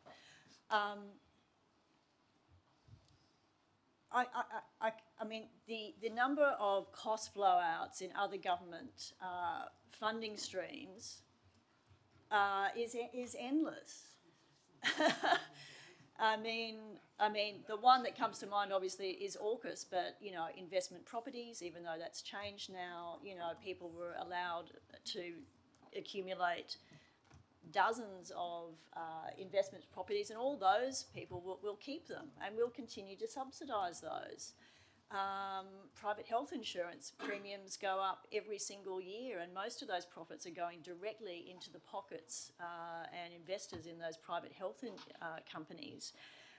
Look, there's just too many to mention.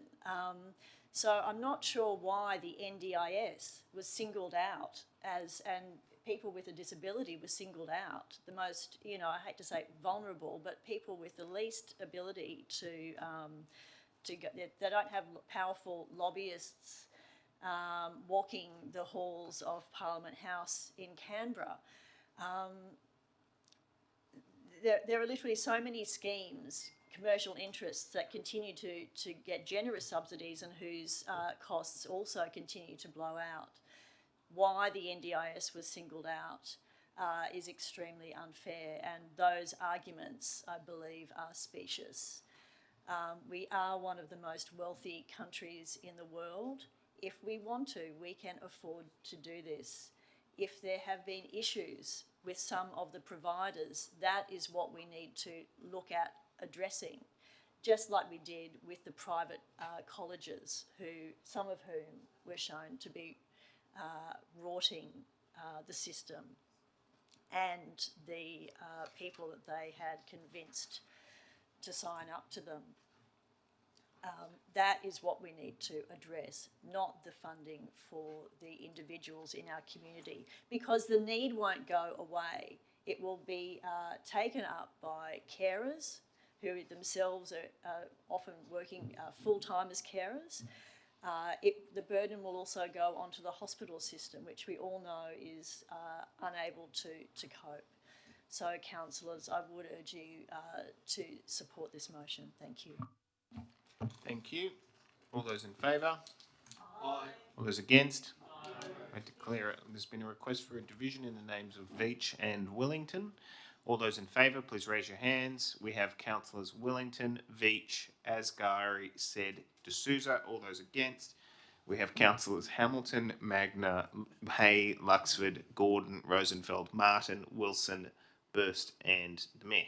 I declare the motion as lost. Thank you. Okay, we now move to NM 59/26, notice of motion from Councillor Asghari, multilingual beach signage at Little Bay. Councillor Asghari. Do I have a seconder? Thank you, Mr. Mayor. Seconded by Councillor Hamilton. Councillor Asghari. Thank you, Mr. Mayor. I'd like to move this motion in an amended fashion, and I've sent the amendment to Mr. Kelly. I originally focused on Little Bay Beach because I have been experiencing and monitoring the health safety signage there and have identified opportunities to improve the clarity and accessibility of safety information. However, I would like to amend the motion to enable Council to take a strategic and consistent approach to improving public safety across the coastline rather than limiting the investigation to a single site. And the amendment requests the Council to investigate opportunities to supplement the existing beach safety signage at Council-managed beaches and coastal reserves with multilingual information, including in languages commonly spoken by visitors to those locations, and to report back to Council with options, estimated costs, and recommendations. Thank you. Councillor Hamilton. Reserve my right. Thank you. Are there any further speakers? Oh, sorry. Councillor Asghari, you have further... Yeah. Thank you. I think this is a very worthwhile motion. It's practical, inexpensive, and directly linked to public safety. Importantly, it aligns with Randwick Council's commitment to inclusion and community safety. Little Bay Beach is one of the hidden gems of our city. It attracts local families, visitors from across Sydney, and many people from culturally and linguistically diverse communities. I also have photographs of the existing signage and supporting background information to help staff. And can we show the photographs? Oh, you have seen on the papers. So it helps the staff. And I also like to acknowledge that council has already taken positive steps by installing safety signs to improve beach safety. This motion is not suggesting that those signs are inadequate. Instead, it asks a simple question: can we make our existing safety information more accessible? And also you can see there are multiple signs with important messages. The life jacket sign already includes several languages, demonstrating that multilingual communication is recognized as important. There is still an opportunity to add more languages. It's also personal to me as a linguist and accredited Noti interpreter and translator. I volunteered for 2 years assisting newly arrived migrants, mainly Afghan families, as they settled into life in Sydney and Australia. I helped them navigate services, understand our culture and community, and overcome language barriers. Unfortunately, the tragic drowning of the father and son in Little Bay on 31st January 2022 explains that the incident highlighted the importance of clear safety communication and referred to the importance of communicating with culturally and linguistically diverse communities.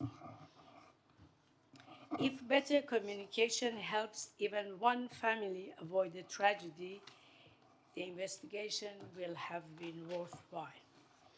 Sadly, this issue is particularly relevant today. The recent tragic incident at La Perouse also reminds us that water safety remains an ongoing challenge. Just 2 days ago, our community experienced another tragedy at La Perouse, where a rock fisherman lost his life. It has been confirmed that both fishermen were not wearing life jackets, despite life jackets being compulsory at that location. Again, sadly, while preparing my speech, Australia has once again confronted with another heartbreaking coastal tragedy. Off the coast of South Australia, a mother and her toddler lost their lives, and a baby remains missing. These devastating incidents remind us that water safety remains an ongoing challenge across our country, and that we should continue looking for practical ways to improve public safety wherever we can. I hope my fellow councillors will support this practical, inclusive, and preventive initiative. Thank you. Thank you. I have a hand up from Councillor D'Souza, then Councillor Burst.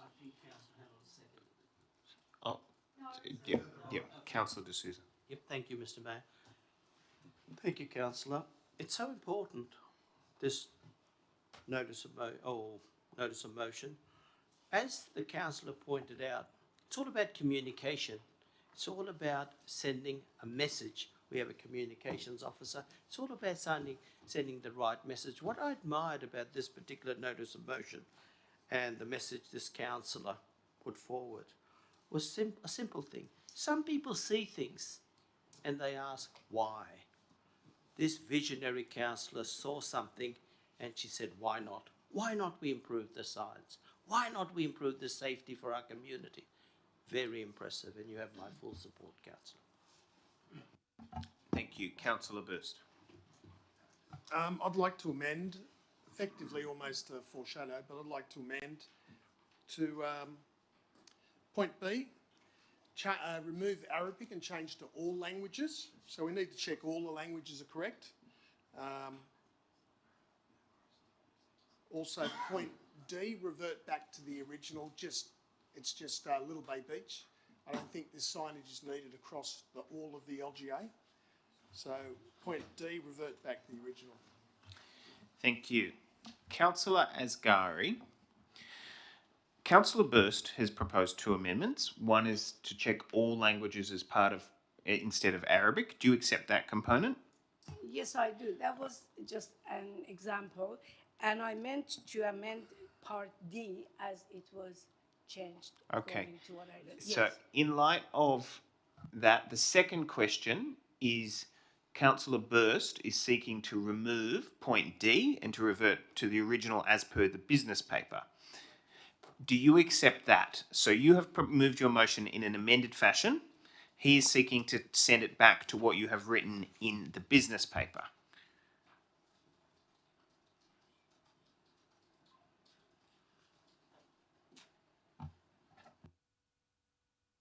It's not as inclusive as we want. So I take it as that is not your intention and you do not accept that amendment? No. Okay, thank you. Do I have a seconder for the amendment, which is the deletion of point D, seconded Councillor Rosenfeld? Reserve my right. Thank you. Are there any further speakers on the amendment? Councillor Veitch. Look, I cannot support this amendment. Although obviously Little Bay is a really popular spot for rock fishing. In fact, we have a very diverse community who use all of our beaches, and that signage is really important.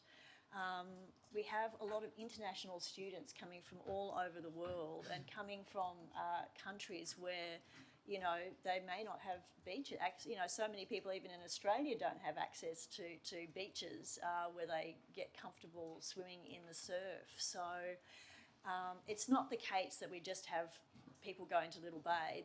They're coming from all over Sydney. They're coming from their local university students, and they need to see that signage at all of the beaches. So I don't think we should support that amendment. Thank you. Thank you. Councillor Asghari on the amendment. I have another idea that may strengthen our case. So rather than relying solely on translated text, the council, I suggest that the staff investigate multicultural QR code on the signs. So a QR code could link to beach safety information, videos and emergency advice in multiple languages. Point of order. Councillor Asghari is not speaking to this amendment. It seems like she's proposing an additional amendment to her motion, but we're not on the motion, we're on the amendment. No, so it is my view that she is speaking to the amendment, and the reason why she is speaking to the amendment is she is speaking to an alternate form of words which she would accept potentially, but the basis of which she is doing so is because she opposes the amendment as outlined by Councillor Burst. Yeah. So please continue, Councillor Asghari. So this would keep the signs uncluttered, allow Point of order. translations to be updated easily. Sorry, thank you. Councillor Hamilton, please, I will hear your point of order. We're now looking at an amendment on the screen and an additional change that's gone up to the motion. So my question is, are we debating and speaking on the amendment or on the motion? Because we shouldn't be speaking on the motion. Thank you for drawing that to our attention. We are dealing with, in front of us, the amendment Burst-Rosenfeld. Point E is not currently in front of us. So point E needs to be deleted. So see point E. That is something which can be inserted by the mover after we deal with the amendment. Thank you. Please continue on your speech on the amendment. So this QR code would keep the signs uncluttered and allow translations to be updated easily and be far less expensive than installing separate signs for each language. Thank you.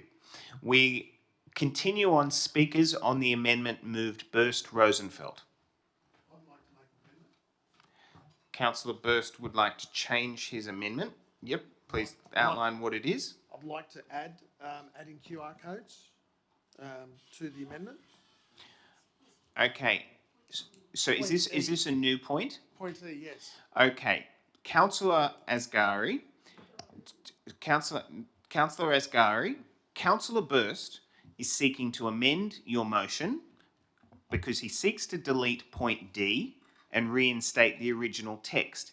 He is then seeking to incorporate new words, which are staff investigator multicultural QR code linking to beach information, which remains an amendment because it is different than what you were otherwise suggesting in opposing the motion. So my question to you is, do you support the amendment which seeks to delete the point D, which you previously refused, but also to then incorporate new words? Do you accept that?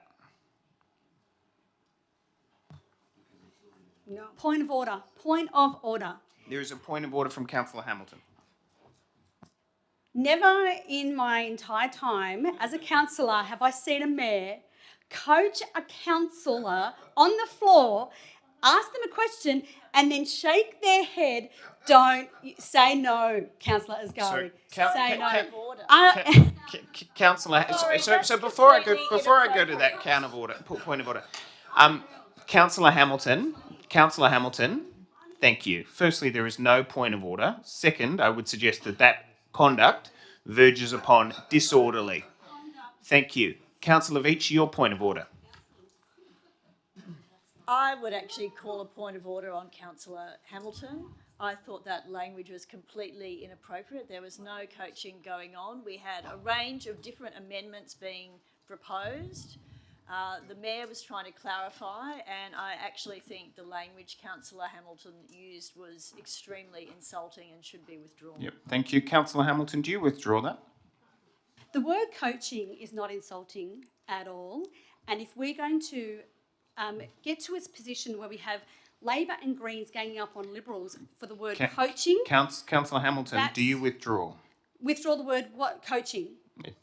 Councillor Hamilton, do you withdraw? I'm not withdrawing the word coaching. Okay, that is...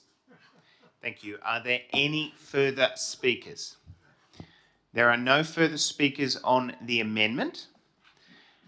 We will now put the amendment in the name of Burst Rosenfeld. All those in favour say aye. Aye. All those against? No. There has been a request for a division in the name of Rosenfeld and Hamilton. All those in favour of the amendment?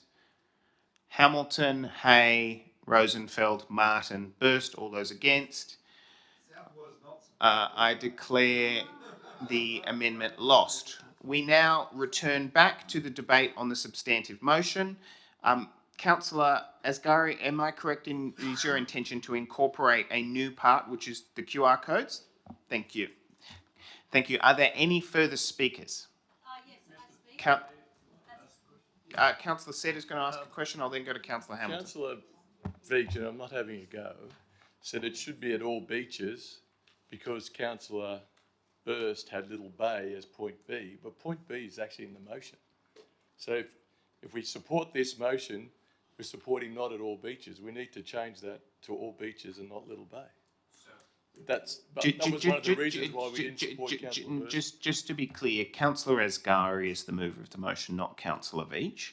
So, no, but Councillor Veitch mentioned in her, when Councillor Burst's amendment that he had Little Bay as point B, and it should be all beaches. What I'm saying is we should change that, or Councillor Asghari should change it to all beaches, or would she like to change it to all beaches? Councillor said, so there's a couple of things there.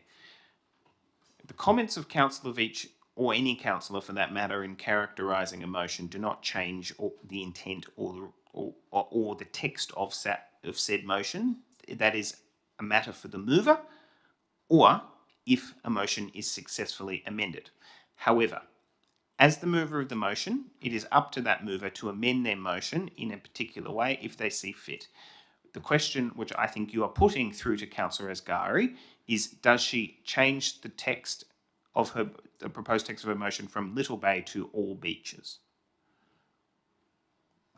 That's exactly what we did. So we had the amendment to include all the beaches. The amendment explains all Okay, the thank you. beaches. Councillor Asghari has clarified the intent of that. Could that please be reflected? Councillors, are there any further speakers on the motion as moved? Councillor Hamilton. Yes, as a seconder, I retract my seconding of the motion. Seconded by Councillor Magna. Do I have any further speakers? Very briefly, I want to congratulate you, Councillor Asghari, for bringing this amendment. I also want to thank you for your patience. It's a very simple proposition that you've put forward. It deserves all of our support. Let's inspect the signs. Where there's errors in the signs, let's fix the signs. Let's ensure that we're saving lives and do the right thing by our members of our community. I commend you, Councillor Asghari, and commend the motion. Thank you so much. Thank you. Sorry, thank you. Councillor D'Souza. Point of order, Councillor D'Souza has already spoken. Not on the amendment or anything, but No, this is not the amendment, this is the motion. I'm happy Okay, not to no, speak. no, I think no, to be- Aaron's done a great job. No, thank you. Sorry, just to be clear, thank you, councillors. I am actually not sure, so I'm going to take advice from the general manager because I actually don't recall. I'm happy. Okay, thank you. It's all right. I have received that advice. I asked to be put. Okay. There is a motion that it now be put. All those in favour of putting the motion? All those against? Okay, there's been a no. Look, I think it has been carried. Councillor Asghari, as the mover of the original motion, would you like to close the debate? No. Thank you very much. We'll now put the motion as amended. All those in favour? All those against? Declare that carried. Thank you. We now move to NM 59/26. Notice of motion from Councillor Martin. Improved lifeguard observation. NM 60/26. Second. Respectfully, Councillor Rosenfeld. I will call a seconder when I get to it. Yelling it out does not assist your cause in any way. Thank you. NM 60/26. Notice of motion from Councillor Martin. Improved lifeguard observation facilities. Do I have a seconder? Councillor Rosenfeld. Thank you. Councillor Martin. Councillor Martin, please move your motion. Thank you. Thank you. Just speaking to the motion, thanks. This is about giving our lifeguards the best possible vantage point to keep our community safe. Coogee is one of Sydney's busiest beaches and our lifeguards do an outstanding job. However, the current lifeguard office sits relatively low level, which can restrict the visibility across parts of the beach. This motion simply asks Council to go and investigate whether an elevated platform observation deck, such as a mobile lifeguard tower, could improve sightliness and enhance beach surveillance. I think this is a practical solution that can support lifeguards in their role. I do note the Waverley Council do have these structures in place. Many community members ask me daily, why are the lifeguards sitting so low? Why can't they sit higher? And after the recent incident, the shark attack at Coogee Beach in particular, swimmers are fearful there now. We're having trouble getting back in the water. So they're saying and asking me, can we have a look at a different way of these lifeguards operating, situated somewhere high above. So it is, once again, only asking Council. I'm not asking you to commit to an option today. It's just only to investigate possibilities, and if we can improve the visibility, reduce the blind spots and better support our lifeguards, then I commend this to the motion. Thank you. Councillor Rosenfeld. Yeah, I'd like to congratulate Councillor Martin on this motion, and it's a very apt motion. In Central Ward and Maroubra Beach, we do have lifeguard facilities with a good height, and our neighbours at Coogee deserve an equal basically observation tower in order for their lifeguards to do their work. So congratulations, and I fully support it. Thank you. Councillor Wellington. It's a very important issue. I have an amendment, which Mr. Kelly has replaced A, B, and C with that Council New A notes that surveillance by lifeguards at council's patrolled beaches is the foundation of beach safety, monitoring hazards and activity in the water, and that requires clear lines of sight across the beach. And New B receives a report at the earliest opportunity about sightlines and surveillance requirements of lifeguards at all Randwick's patrolled beaches, noting any potential improvements and budget requirements. Thank you. Thank you. Before I go to a second, do you support? I do. You do? Okay, so that gets incorporated into the motion, replacing all other words. Thank you. Do I have any further speakers? Can I just ask a question? Yes, I'll go to Councillor Burst, then to Councillor D'Souza.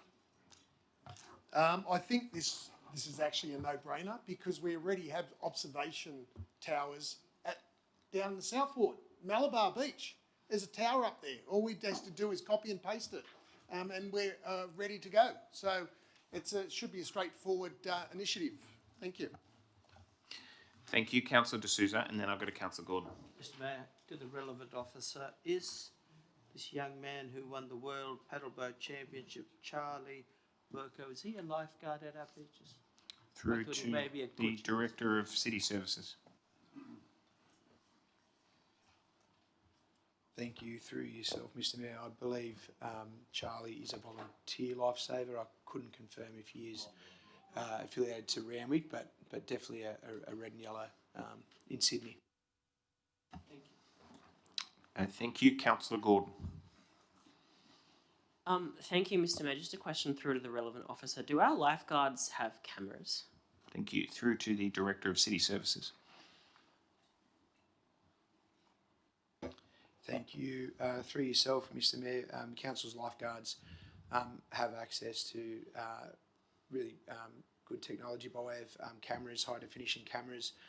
We have been of late with the upgrade of Clovelly, using Clovelly Beach when we do find ourselves in quieter periods and the other beaches do have higher patronage, using Clovelly as a base to monitor all cameras, and the lifeguards there can access footage all the way through to Kurnell. Thank you. Are there any further speakers? Councillor Asghari.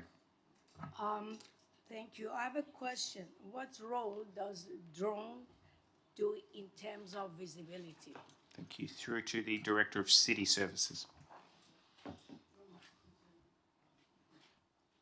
Thank you. Through yourself, Mr. Mayor, Councillor Asghari, the drone technology at the moment is primarily used as a shark mitigation technology. We have had access to drones in the past, council's own drones, which we do use to surveil the beach prior to the flags going up. So our lifeguards, as an example at Maroubra, before the recent announcement of the drone technology through Surf Life Saving, will utilise our drones to monitor and do a scan of the beach before we put our flags up. But at the moment, they are primarily a shark mitigation technology, and Surf Life Saving has been great support by way of the lead agency for that particular technology.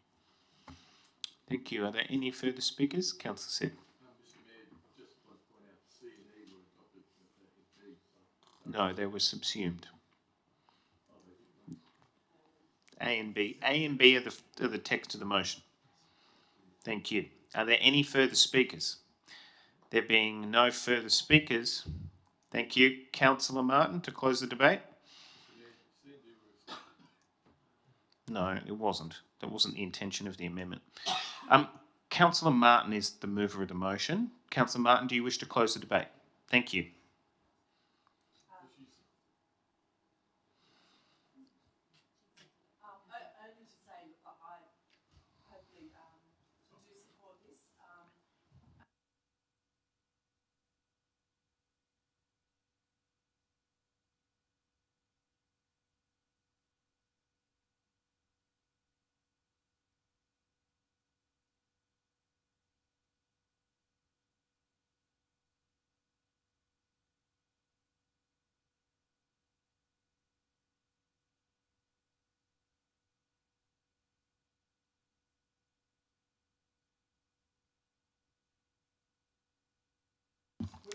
Thank you. Now be put. All those in favour? All those against? Declare that carried. Thank you. There has been a request for a short break, 5 minutes, to go to the bathroom. I know we're very close, but councillors, we're going to be prompt. We're going to be back here at 9:11.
He looked after him.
Thank you, councillors.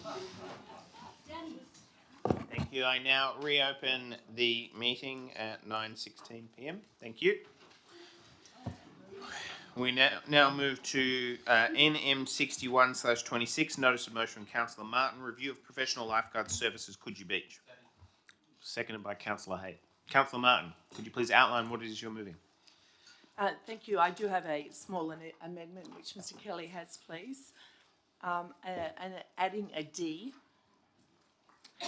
and that is to write to the New South Wales Government seeking funding assistance to support any additional professional lifeguard services at Coogee Beach arising from this review, including a third professional lifeguard and a trial of professional lifeguard patrols commencing at 6 a.m.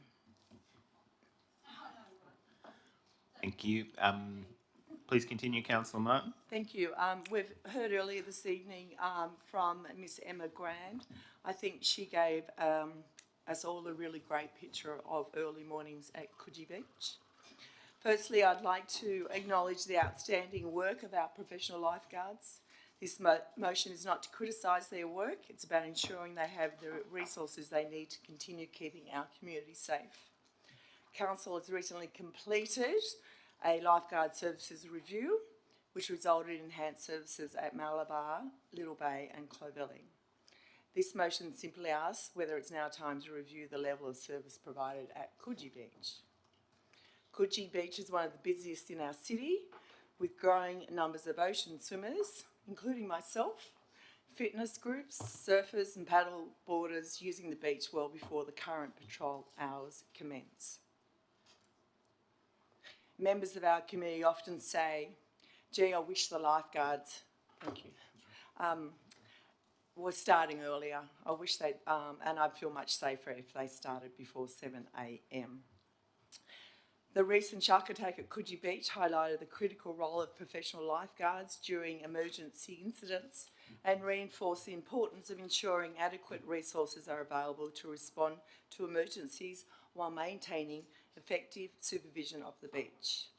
There are occasions when both on-duty lifeguards are required to respond simultaneously to an incident, potentially leaving other sections of the beach or the lifeguard station without immediate professional coverage.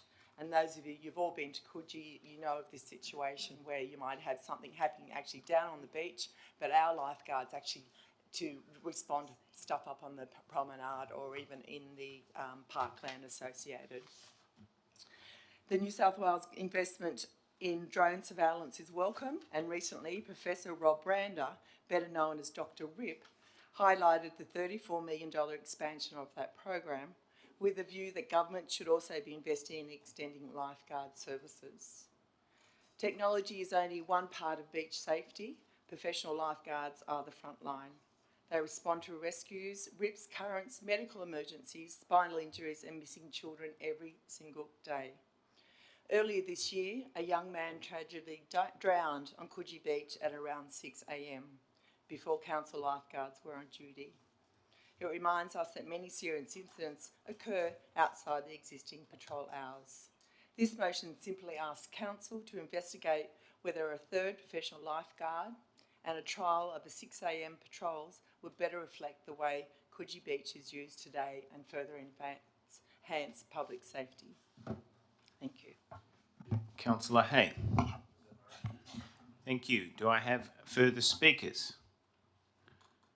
Councillor Veach.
Thank you.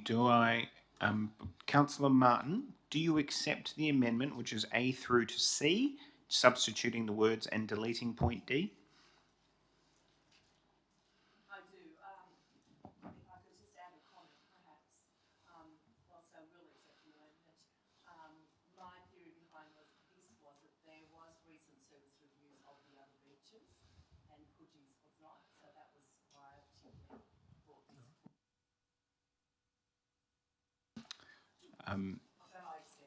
Okay, noted. Are there any further speakers?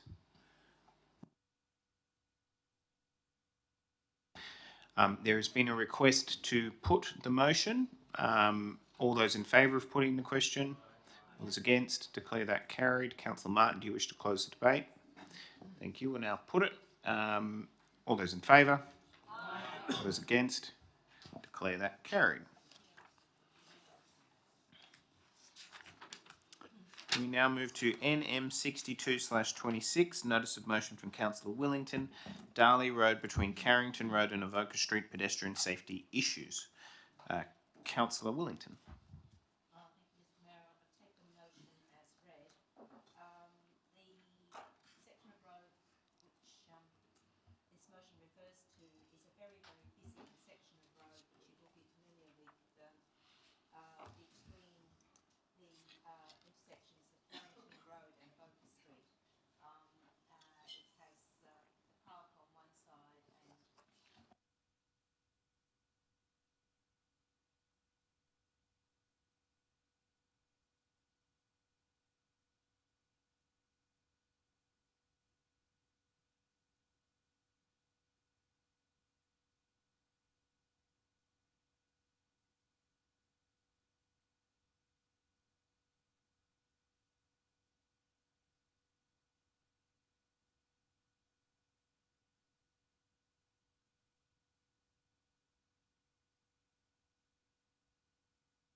Councillor Magner is a seconder.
Thank you. Are there any further speakers? I have a hand up from Councillor Burst, then Councillor Said. Just a quick question through the relevant officer. Do we have any reports back on how many people have actually been injured in this section of road? Through to the Director of City Services. Thank you. Through yourself, Mr. Mayor, that is something that I would have to take on notice and come back to you. Thank you. Councillor Said. Just a question through the relevant officer. Is Darley Road ours to the gutter of Queen's Park? So, or does it go into the middle of the road so that we have to collaborate with Waverley Council? That's what I'm trying to get at here. And have we collaborated with Waverley Council in the past? Through to the relevant officer. Thank you. Through yourself, Mr. Mayor, we are required to collaborate with Waverley Council on that section of road. There has been bike path works conducted there in the past that we do have meetings with, but I believe the road reserve itself for the treatments would be Randwick. Thank you. Councillor De Souza. Mr. Mayor, a question was asked to the relevant officer about the safety if any accidents had occurred, etc., and he was going to come back. I must remind the councillors of, in law, in environmental law, there are two principles judgments are made on. One is the principle of intergenerational equity, and the second principle is called the precautionary principle. Now, for those who have followed up on the precautionary principle, it states that an accident doesn't have to occur or an incident doesn't occur if council and councillors are of the view that it is a dangerous location and an accident may occur. Judgment should be used and we should avoid that. So we don't need to have tragedy or death. If we're of the view that it can happen and will happen, then we should act prudently so this doesn't occur. It's all about human lives, Councillor, you're right. And Councillor Aaron too. Safety, pedestrian safety. That's what we voted on when it came to signage. That's what we voted on when it came to lifeguards, etc. It's all about human safety. And I think it's really important you brought this point up. And I hope all of us support it. Remember, the principle of, or what they call the precautionary principle. That's what this decision should be made on. Thank you, Mr. Mayor. Thank you. Are there any further speakers? There being no further speakers, Councillor Wellington, do you wish to close the debate? Thank you very much, Mr. Mayor. I think that we could hope that this piece of road is made safer and that all our roads may in time have slower traffic and increased safety. Thank you very much. Thank you. All those in favour? Aye. All those against? Declare that carried. Thank you. We now move to NM63/26 notice of motion, Councillor Hamilton, improving safety and accessibility at the Gordons Bay water entry. Councillor Hamilton. Thank you. We heard from Sam Baxter, the president of Gordons Bay Scuba Diving Club, and I think that he explained it very well. I hope everyone's read this. It really is a collaboration between council and the Scuba Diving Club, and trying to come up with a safer way for people to access that part of the waterway. And I know that he spoke to everyone and explained that they worked very hard on the great underwater trail, and a lot of people have really been able to come and experience that in our LGA. So I think it's a fantastic addition to the water activities that people are able to enjoy in our LGA. And so I hope that everyone votes for Gordons Bay Scuba Diving Club to assist them, come together with them and try to find a solution for them. Councillor Hayes, the seconder. I'll reserve my right. Thank you. Are there any further speakers? Councillor Magna. Yes, Mr. Mayor, I'd like to propose an amendment. That amendment is that in paragraph F we delete within 1 month, and in paragraph G we add and other key stakeholders, including ocean swimming clubs such as the Clovelly Crusties and the Clovelly Surf Lifesaving Club, and members of the public. Thank you. Councillor Hamilton, do you accept the proposed Yeah, amendment? I'm happy to accept that. Thank you. It's incorporated into... And yes, they're Are over there in the bay. any further speakers? There being no further speakers, we'll now put the motion. All those in favour? Aye. Those against? Declare that carried. Thank you. We now move to NM64/26, notice of motion from Councillor Luxford, Moore Park Super Centre.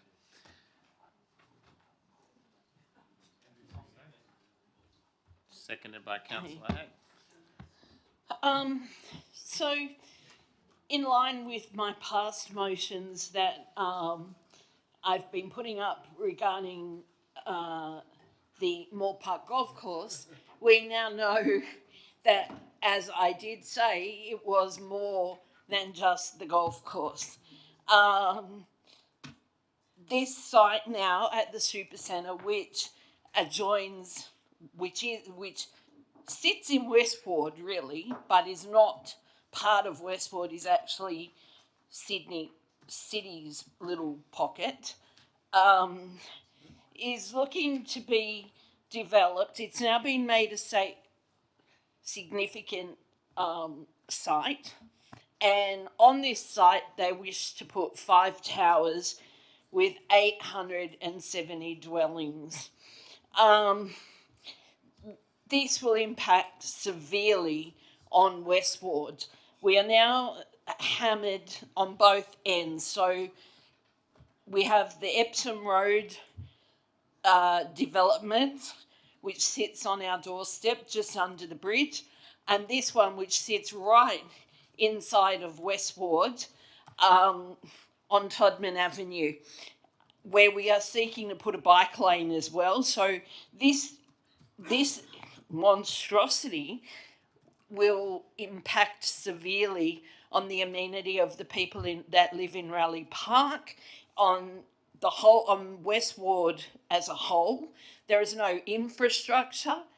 We talked today about bus shelters. You know, I'd really like to have a bus in order to have a bus shelter. We don't have buses that would adequately, or any public transport now in Kensington that would adequately assist this kind of development, because this development will enter and exit for sure on Todman Avenue, because there is no other way, just as the Super Centre does. They've installed new traffic lights on South Dowling and Todman, which I'm sure are all fed into whenever this comes into line. So I think we really need to be on the front foot, and we need to be aware of what's coming and do the best we can to help our residents and our area, because these people will be using our amenities, our beaches, our schools, everything that the Randwick LGA can provide them, they'll be using, and we get nothing from it. We don't get their rates, we don't get any kind of contributions, and pounds to peanuts, this won't be the only development that happens on the back of Salisbury Road and the back of Raleigh Park in the future, because there's a lot of green space there that I'm sure will become some sort of more towers. So, yeah, I urge you to support this motion, and that we can do the best for our residents and hope that this doesn't happen, but of course it will. And unfortunately, we don't get much of a say. So this is just to be aware and to support our residents who will need all the support they can get. It's almost like you want to move to Siberia now, because I'm sure it would be better than having to put up with all of this on our doorstep. Unfortunately, the West Ward has been, it's inundated. Everywhere we turn, we are hammered or landlocked by severe overdevelopment. And then we have Anzac Parade with all those student accommodation, which doesn't support any kind of development whatsoever, and no infrastructure. So I urge you to support this and support the residents of Westwood and the residents of the Randwick LGA in general. Councillor Hayes, the seconder. Let's just ask a few questions. How many parking spaces will be in this new development? What will the shadows be? What exactly are we getting in return? Probably not very much, but when it comes to the questions about parking spaces, if we don't have enough parking spaces, that will inevitably mean the residents start parking in the suburban streets in the Raleigh Park area and in all around West Kensington. We should have a say on issues like that regarding this development. So I urge everyone, you're not voting for or against the proposal, you're just voting that Randwick has a say. I urge everyone to support this. Thank you. Councillor Rosenfeld. Yeah, I also support the motion, but it's quite clear this ridiculous proposal to divide the Moore Park Golf course, which I've always been against, then all of a sudden this development comes along. It's quite clear that this was in the planning all along, and it's really not needed in this area. So I do support the motion. Thank you. Councillor Sid. Thank you, Mr. Mayor, and I commend the motion. And I also, especially point D, where once again, as we found with Pagewood Green, the consequences of tens of thousands of people living at Pagewood Green have meant that our side of the road, Bonnerong Road, has had to have parking permits. Just about everyone there goes to the schools within the Randwick area, and we know that they all go to Heffron Park. So, and we got no VPAs from it, and we've complained about that. And now the buses that used to go to Matraville are full, and we can't get on them because they're all going to Pagewood Green. So again, we'll suffer from the build right on our borders, not a distance from the borders, but right on the borders. They will have no way of getting out. There's probably, what, in 25, how many people would that be? Estimate 1,000, whatever. They'd all have to come out on Todman Avenue, in and out of Todman, and Todman's not made for it. That intersection there on South Dowling Street and Todman is probably one of the worst in Sydney. and there's no infrastructure. The only bus, there is one bus, and it's the 392 that used to go from Matraville to Circular Quay, that now has been rediverted through Kensington, past Zetland, if you can get on it, Zetland, and goes to Redfern. So now Matraville suffered because of Zetland. We have no bus that goes to the city. So we're paying the consequences of everything that's on our borders, and we should absolutely have say in what's happening. We should be, they should let us know what's going on, and we should be allowed to contribute to the assessment. We should be a lot of say in what goes on. It's right on the borders, and we do need to look after our residents. Thank you. Are there any further speakers? There being no further speakers, Councillor Luxford in reply. Yeah, I want to thank the councillors who have supported me in the past with the motions regarding the golf course. If we could have saved the golf course, perhaps this development, might have looked a bit shaky. But unfortunately, we haven't yet been able to save the golf course, but we are hanging in there to see what we can do, because it now seems like $50 million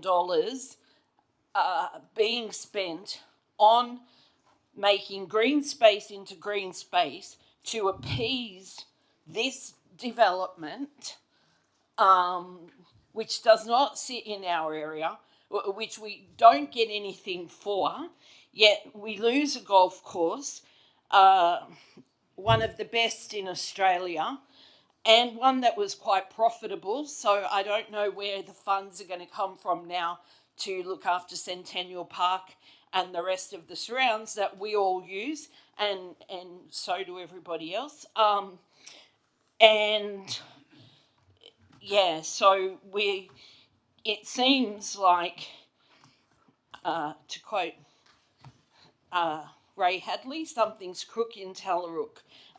We've $50 million being spent, and this is what we've got for our 50 million taxpayer dollars. And another unsightly development on our backyard, of which we've given up public space to support. So I urge you all to support this motion, and we just have to be prepared for whatever else is yet to come. There being no further speakers, we'll now put it. There's been a request for a division in the name of Burst and... Yeah, I'm asking... There's a seconder from Councillor Rosenfeld. Thank you for a division. Thank you. I'm advised you can't coach. All those in favour, please raise your hand. Councillors... This carried unanimously. Thank you.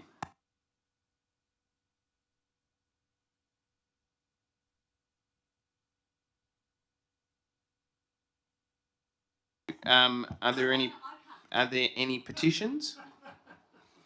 There being no petitions, thank you. We have now finished the ordinary business on the agenda. We move into closed session.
Cool. That's...